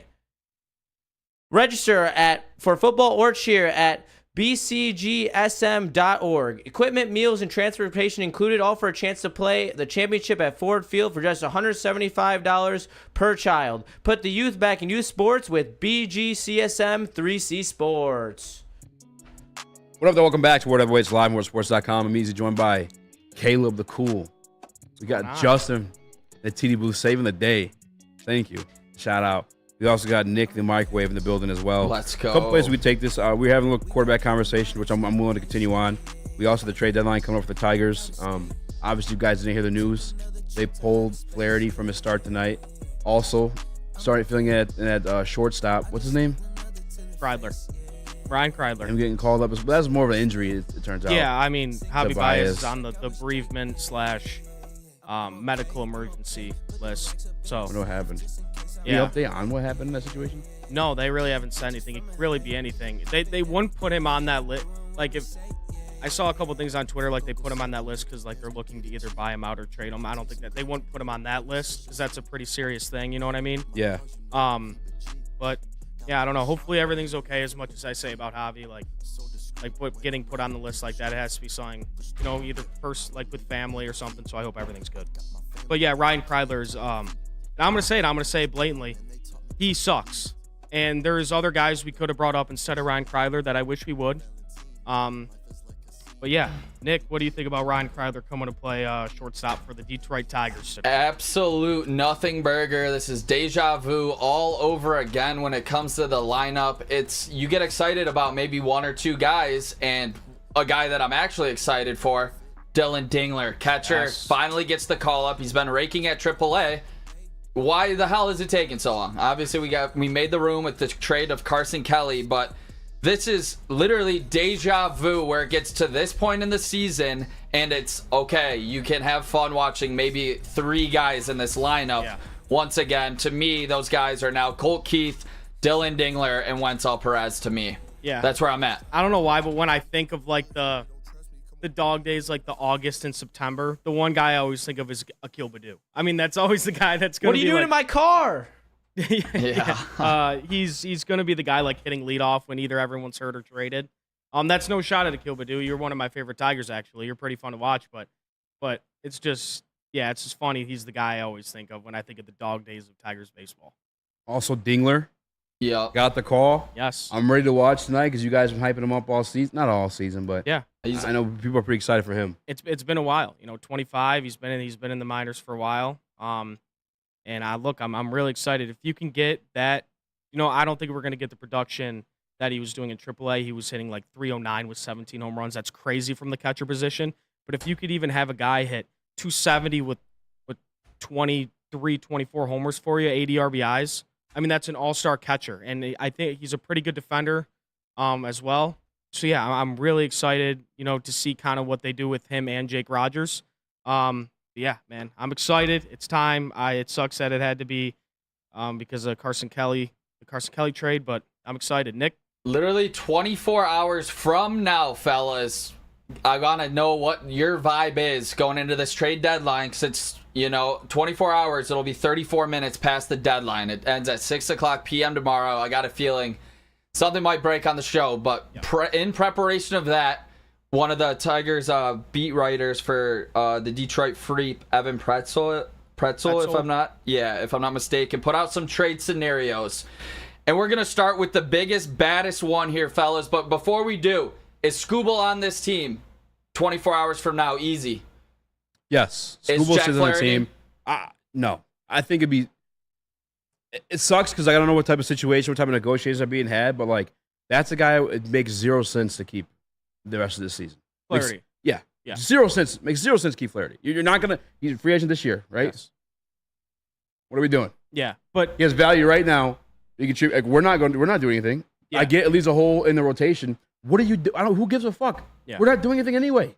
Yeah. Bullpen day. Again, I don't, just don't hit anybody in the face this time. Shout out Tyler Holton. The only thing, and to your Scooble, yes, I will. I do think he'll be a Tiger. And Flaherty, no, I do not. But if you're Scott Harris, you have guys like the Mark Canha, the Gio Urshela's, the Jack Flaherty's guys you should trade. Don't trade them if there's not an offer on the table that you like. Don't feel pressured that you have to trade them. I mean, I don't really like even that Carson Kelly trade. You get a 25-year-old catcher who has a 740 OPS in double A. Yeah. And then a righty who's, he's been all right in double A.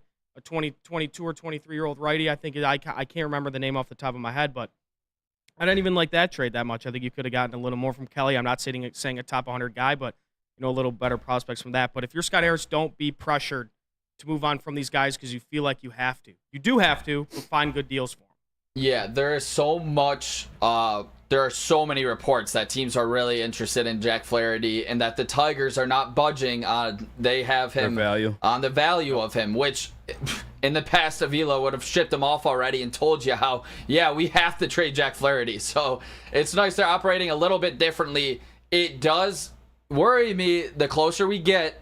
Because the Erod deal last year fell through, trade deadline, or he had a no trade clause. Obviously, didn't get pushed through with the Dodgers. And speaking of the Dodgers, Juices, we're actually going to go to the Jack Flaherty to the Dodgers one here. We got 3 trades for you guys. I just want the feelings in the room. I can break down a little bit of the prospects as we do this. But Jack Flaherty to the LA Dodgers. From Evan. So, Nick, those graphics are small as shit. Yeah, are they not popping up? No, they're popping up, but you can't see him like on the screen. I'm gonna be popping up. Can I ask up. something real quick to like just the Scooble crowd that wants to trade him, right? Yeah. If reports are the Tigers won't budge on the value of Flaherty, we're kind of like a little bit up against it, if I'm being honest with you, because it's pie in our face if we don't move him. You lose him for nothing come free agency. What makes people think they're actually trading Scooble, or that like his value is something truly attainable, unless it's something like we wanted initially from the Orioles or the Sox that people said was fucking crazy. There's no way that trade would actually happen. Like if Flaherty's value is to a point that's like they're not budging, I think that's a telltale sign that Scooble's definitely not going anywhere. I just think you look at a team like I'm with you. Yeah. But I just think like a team like the Orioles, they're under new ownership. They'd like to win the whole thing, and they have guys like Jackson Holliday and Kobe Mayo who are going to be blocked and can't be brought up for the next 2 years, so they can't really help them win a World Series. And I think they're gonna feel.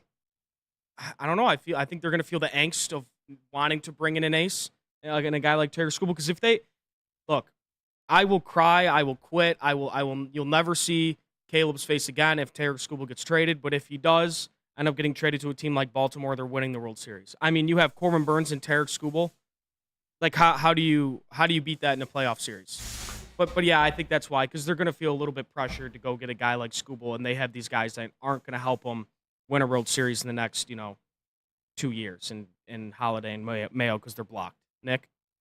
Yeah, I think that's where everything starts here. It's with the extreme upside of the Holiday and the Mayo, and that they're blocked at the major league level because they have MVP type candidates in Adley Rutschman, in Gunnar Henderson, and in Westberg. Westberg, or however you say his name. So that's why that these guys are available.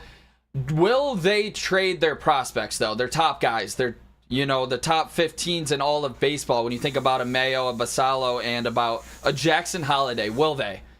That's the big question, and we're gonna have to see. But I got you now, Nick. If you want those trades, I got some player comps for these players. If we do move off Skubal, coming up next for you guys, dug into a lot of the old top prospects. Some guys made it, some guys panned out, some guys didn't, and I'll get you guys' thoughts on it next. Sounds good. Amen. And guys, let me tell you about Mark White. Check him out. If you're looking to buy a home in the state of Michigan, you can save up to $5,000 on your closing costs by going with my guy, Mark White. The website's simple. It's markwhitesells.com. Call him directly at 248-290-8242. Again, that's 248-290-8242. Yo, let me just say, I love Planet Fitness. Trying out Planet Fitness, and dang, they got lots of equipment. Not me getting a Planet Fitness membership just for the 24-hour perk. Listen, the PF Black Card is worth every penny for this hydro massage. I'm a new man. Did y'all know that the PF app has workouts you can do at home? Cheapest therapy I can find is Planet Fitness. All the benefits, all for less. Planet Fitness, big fitness energy for all. The Ally Challenge presented by McLaren is back August 22nd through 25th at Warwick Hills and Grand Blanc. Be there for PGA Tour Champions Golf, Family Night, concerts, and more. Tickets start at just $15. Get yours at allychallenge.com today.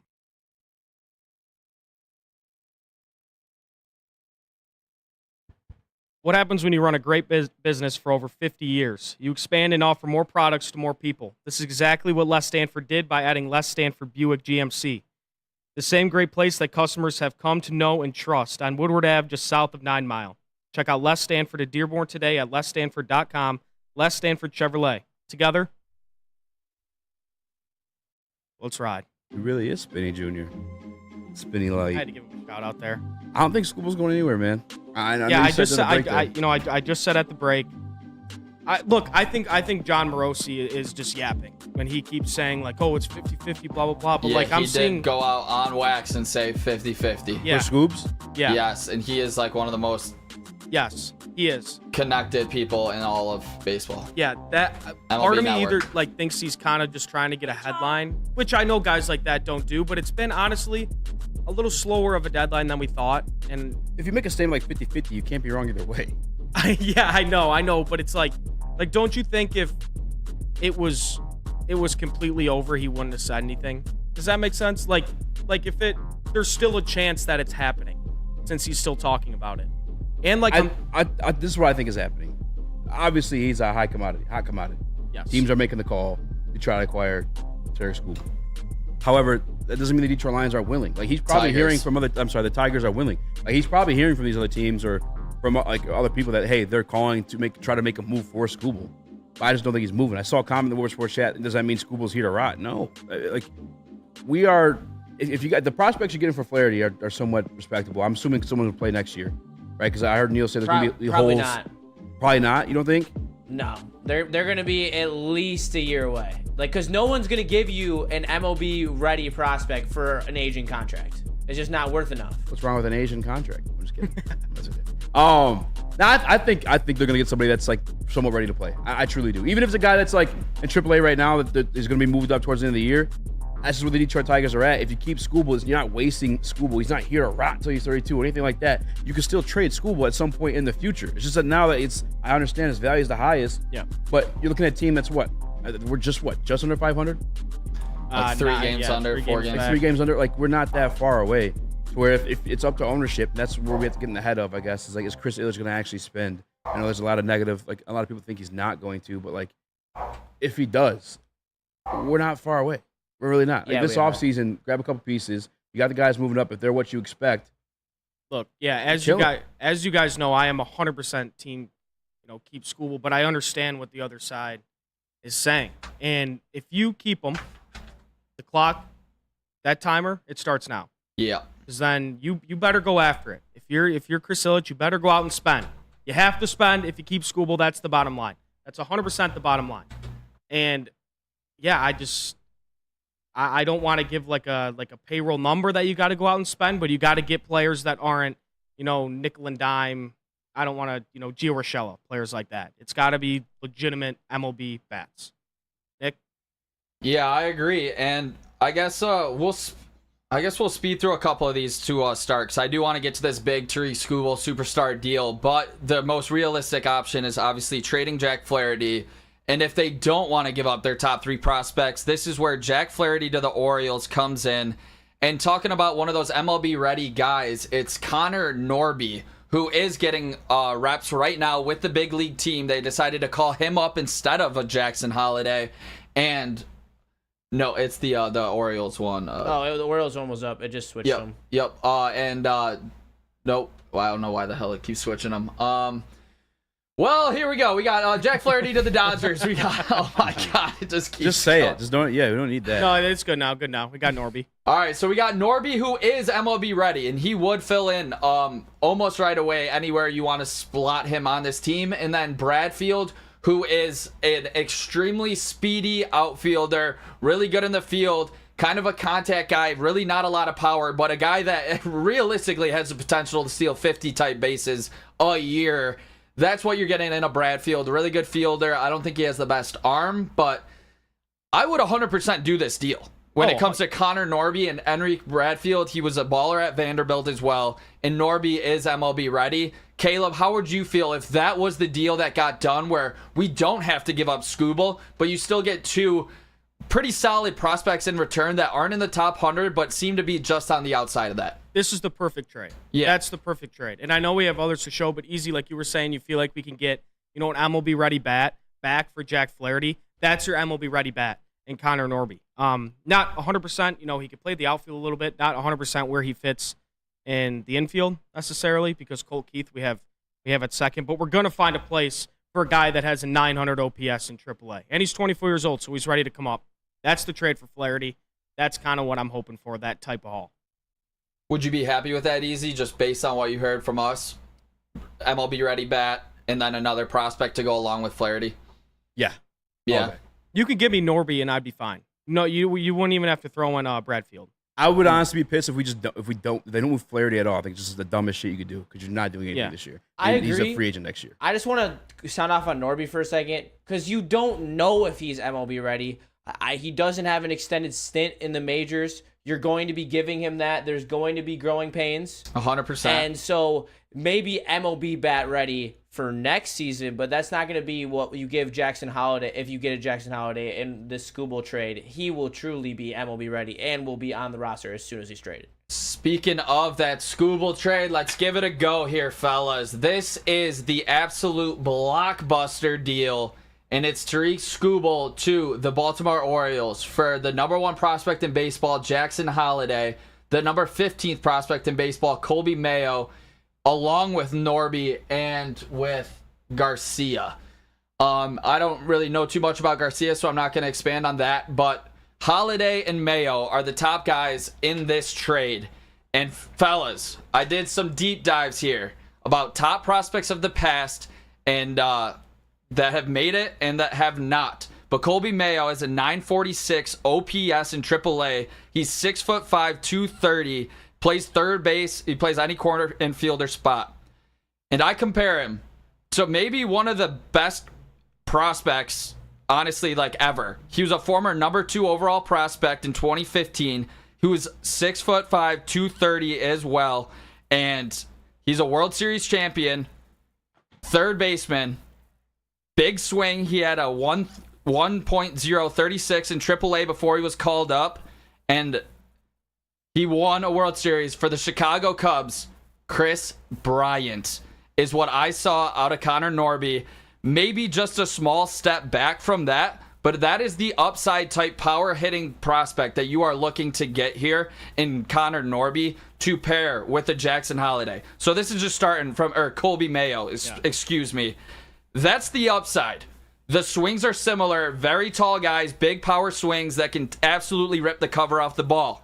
But the downside is a former number 4 overall prospect in 2023, third baseman Jordan Walker of the St. Louis Cardinals, he's been not good. who had an 846 in the minor leagues and a 497 OPS before getting sent back down. Yeah, they're trying to trade him right now, too. Yeah, I think because teams are at least calling for because struggles happen. And this is Connor Norby's. The upside ceiling's there, and the bottom side of Jordan Walker, you know, not all these guys pan out. And Jordan Walker was supposed to be the hot deal, but when it just comes to straight production, Colby Mayo is kicking Jordan Walker's ass when it comes to minor league production. And that's why I compare him to the higher ceiling in a Chris Bryant when they have the exact same size at 6'5", 230, and that can rip the cover off the ball. How do you feel about that just straight up? Look, I mean, does it entice you? You're talking to the wrong guy, I think. Look, you guys know my thoughts. And these are great players. And you know, Colby Mayo, I said, is one of my favorite prospects. Jackson Holiday, everybody's saying can't miss. You guys know my thoughts on Skubal. You guys know him. He's a part of the future, in my opinion. I in my head, I just have a weird feeling. I know this is too optimistic. I just have a weird feeling. The moment we keep Skubal, we're going to extend him. And that's when everything starts rolling with the spending the money and bringing up the prospects we have to bring up. I just feel like that's just keeping Skubal, just showing your fans, and as a front office, that's you guys coming together saying, all right, let's go. Let's do it. On the other hand, that trade's really hard to pass up. That's a really hard trade to say no to. And I'm still going to say no. I'm staying true. I'm staying true to the big southpaw. How do you feel about the comp? I love the comp. I respect the truth from yourself, your inner truth. That came from deep in the soul. Yeah. Because you know how good this deal is. Yes. You do. This is a generational haul. And you want to talk about generational hauls, you are going to get a better haul than what the Nationals got for Soto. the Nationals have a better winning percentage this year than they did last year with Soto. They are already seeing the fruits of the labor of that trade 1 year removed. If you make this trade, this is truly a direction that you see for this lineup being MLB ready. And then when you're ready, there will always be an ace. There will always be a pitcher on the market that you can go after if you need an ace. And unfortunately, I'm trading Skubal. Yeah, so the other guy in this, we're going to roll through it real quick. So that was the upside and downside. It's a guy that won World Series, a batting title, if I'm not mistaken, absolute baller, and Chris Bryant. And then you have a guy that is already out of the major leagues in Jordan Walker. So that's what I'm trying to be real and give you guys like the comparison of the high end and the downside of what can happen in these deals. But for Jackson Holliday, the shortstop, number 1 ranked prospect in baseball with a 908 OPS at AAA. He's 6 foot, 185. He needs to get stronger, but he's a future 2-hitter for the next decade of your team. Pencil him at shortstop. Good in the field, good arm, but like I said, needs to get a little stronger. He reminds me of a couple guys. And I'm going to start with the former number 4 overall prospect.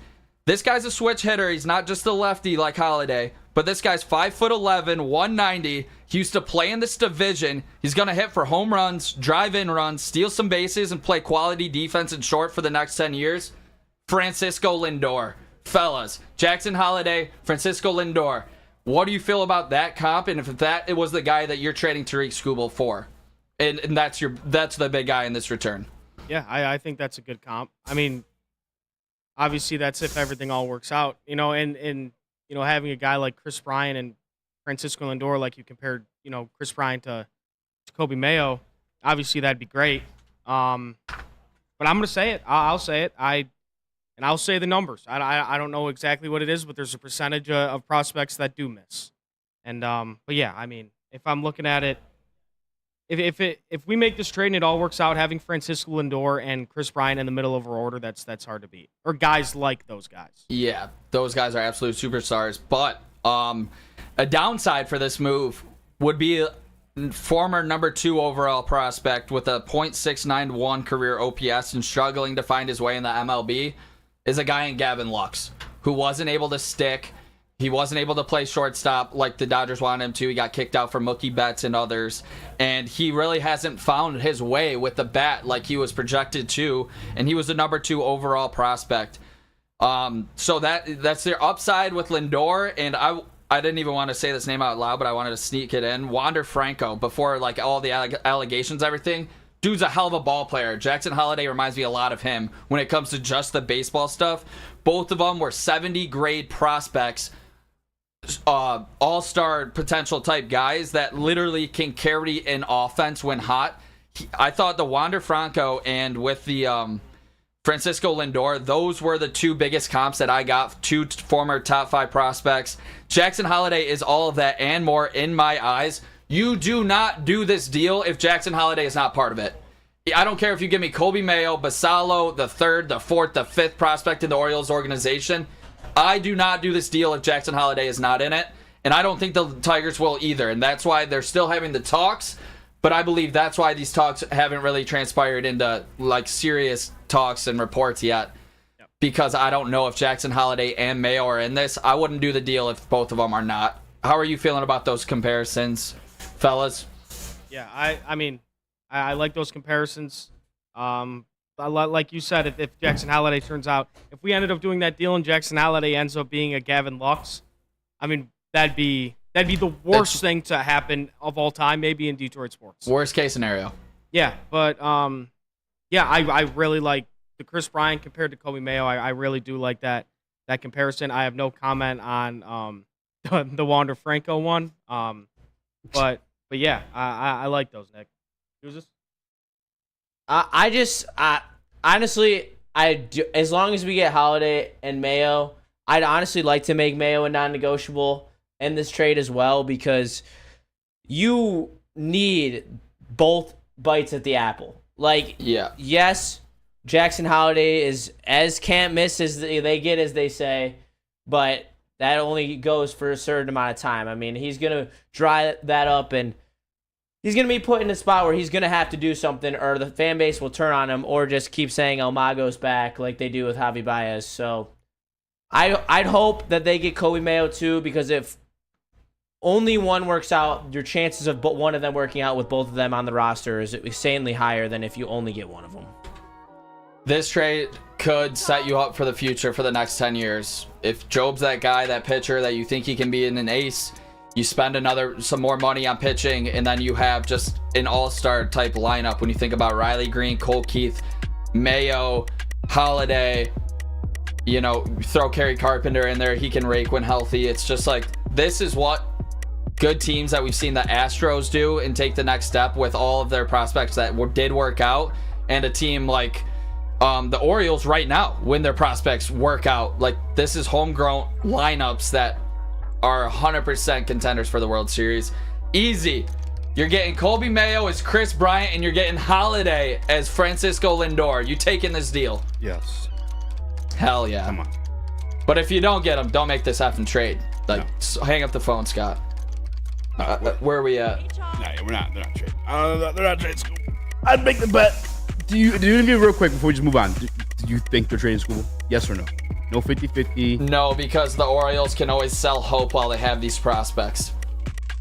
And I think I do like that point, Nick, but I don't know. I mean, this is their window. Like, they are the team this year if they make this move. Like, they are, like, you talk about betting on yourself. This is betting on yourself knowing that your roster is good enough to make a World Series. Also, this is the only time that you'll have two aces on your team, most likely, because you're losing in Corbin Burns in free agency. So, yes, I think Scooble will be traded. What? I said, damn, I didn't. So you're taking on wax that he is? Caleb, you say no? Would you bet it? No. No, I wouldn't bet on it. So you don't think he's getting traded? I think I'm just trying to make some money. That's all. I think the possibility is higher than he doesn't, but I'm not putting in money on it. Hell no. You can never predict shit like this. And if you can, you get lucky. Because there ain't no one in this room that knows any better than anyone else. What, on Scooble? Yeah. I may have a source. Oh, well, if you got a source. I may have a source. Is it Cody Stavenhagen? I'll tell you during the break. Merch? Oh, that's your boy. That's your boy. Hey. Get your Woodward Sports merch. Hey, you see that merch? Go to shop.com, woodwardsports.com. Get that Boodum Kids merch. You see that Tigers merch? Hey, and we stoked not scared around these parts, so make sure you go to the woodwardsports.com/shop and get your Woodward Sports merch today.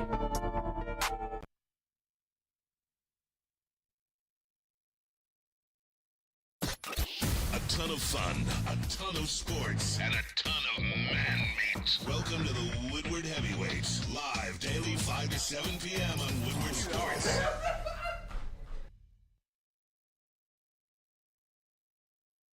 The Ally Challenge presented by McLaren is back August 22nd through 25th at Warwick Hills and Grand Blanc. Be there for PGA Tour Champions Golf, Family Night, concerts, and more. Tickets start at just $15. Get yours at allychallenge.com today. Stop searching for a vehicle and start finding one.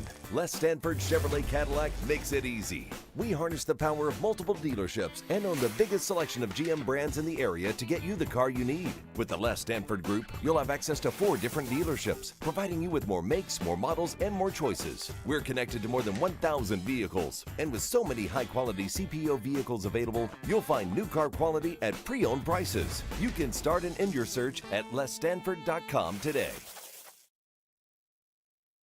Attention sports fans, don't miss out on expert sports injury insights with Dr. Jeff Pierce of Michigan Sports and Spine. Join Dr. Pierce every Tuesday during Big D Energy and Thursdays during Ermanni and Edwards, where he offers top-notch injury advice. Trust the guy DMAC trusts. Dr. Jeff Pierce is here to keep you in the game and performing at your best. For more information, visit michigansportsandspine.com or call 248-426-9944. It's 7 o'clock. We went over just so Nick can get his baseball fix. Well, there's a lot to talk about right now, and I was hoping we would get some breaking news today with the Flaherty. I thought Flaherty definitely something was coming. Yeah, but they must be getting hella offers in to take him off. I mean, they want to get hurt. Yeah. For no reason, right? But yeah, before we end real quick, I don't know if you want to say this tomorrow, the Glasgow thing. Are you talking, was this for the bus with the boys games? Yeah, but we don't have the video. I was just going to say, I mean, he's like, him and golf are like two guys. I mean, just drink beers with them, it'd be awesome. I mean, Glasgow pounded that thing. The boot thing looks sick. Das Boot. Absolute weapon. Yeah, easy. It was the last day to get it off, and we didn't have time on Friday. So, shout out everybody that went through the player comparisons with me with Holiday and Mayo. Obviously, I gave you the upside and the downside. So there's risks involved. Every left, right, up and down, every way you look. But scared money don't make money. Let's see what the Tigers do here. Amen. Let's get closer. Appreciate you guys sticking through the hard times beginning the show. Jesus, we will have a kangaroo court and decide his fate. However, make sure you guys hit the like button for Jesus coming through, for us holding it down. Real quick, couple just training camp notes, we'll get out the way. Hutch was a fucking dog today, and I just want to get it out before. I didn't tweet it, I didn't say it, because again, I said earlier, you kind of just expect those things. But there were two back-to-back plays where ones would have been a sack on Goff, on Penei Sewell, by the way, from Hutch. The following play was a screen pass. Goff wouldn't even got it thrown off. Hutch was just like, real quick, back-to-back. Wingo, how'd he look? With the second team, but not really noticeable, to be honest with you. To be fair, though, to him, in that evaluation, I was looking more so at the cornerbacks. I feel like that's just the most competitive, So Wingo was ahead of Pascal, though, on the, I guess if you want to call it. Did I text that to you guys? Pascal was with the third team at a certain point. Yeah, which I kind of, I was honestly not over Wingo. I thought Pascal would be probably with the twos with. But he was also everywhere too, though, because there's the second team rep where he was there at defensive end as well. But no, it was Wingo. Broderick Martin also was getting back there, how you'd like to see. I love to hear plays. That. Yes, I fell for that once before, though. Yeah, love to hear it. Smash that like button. Be a friend. Tell a friend. Share the stream. I apologize. And we out. Tuning in.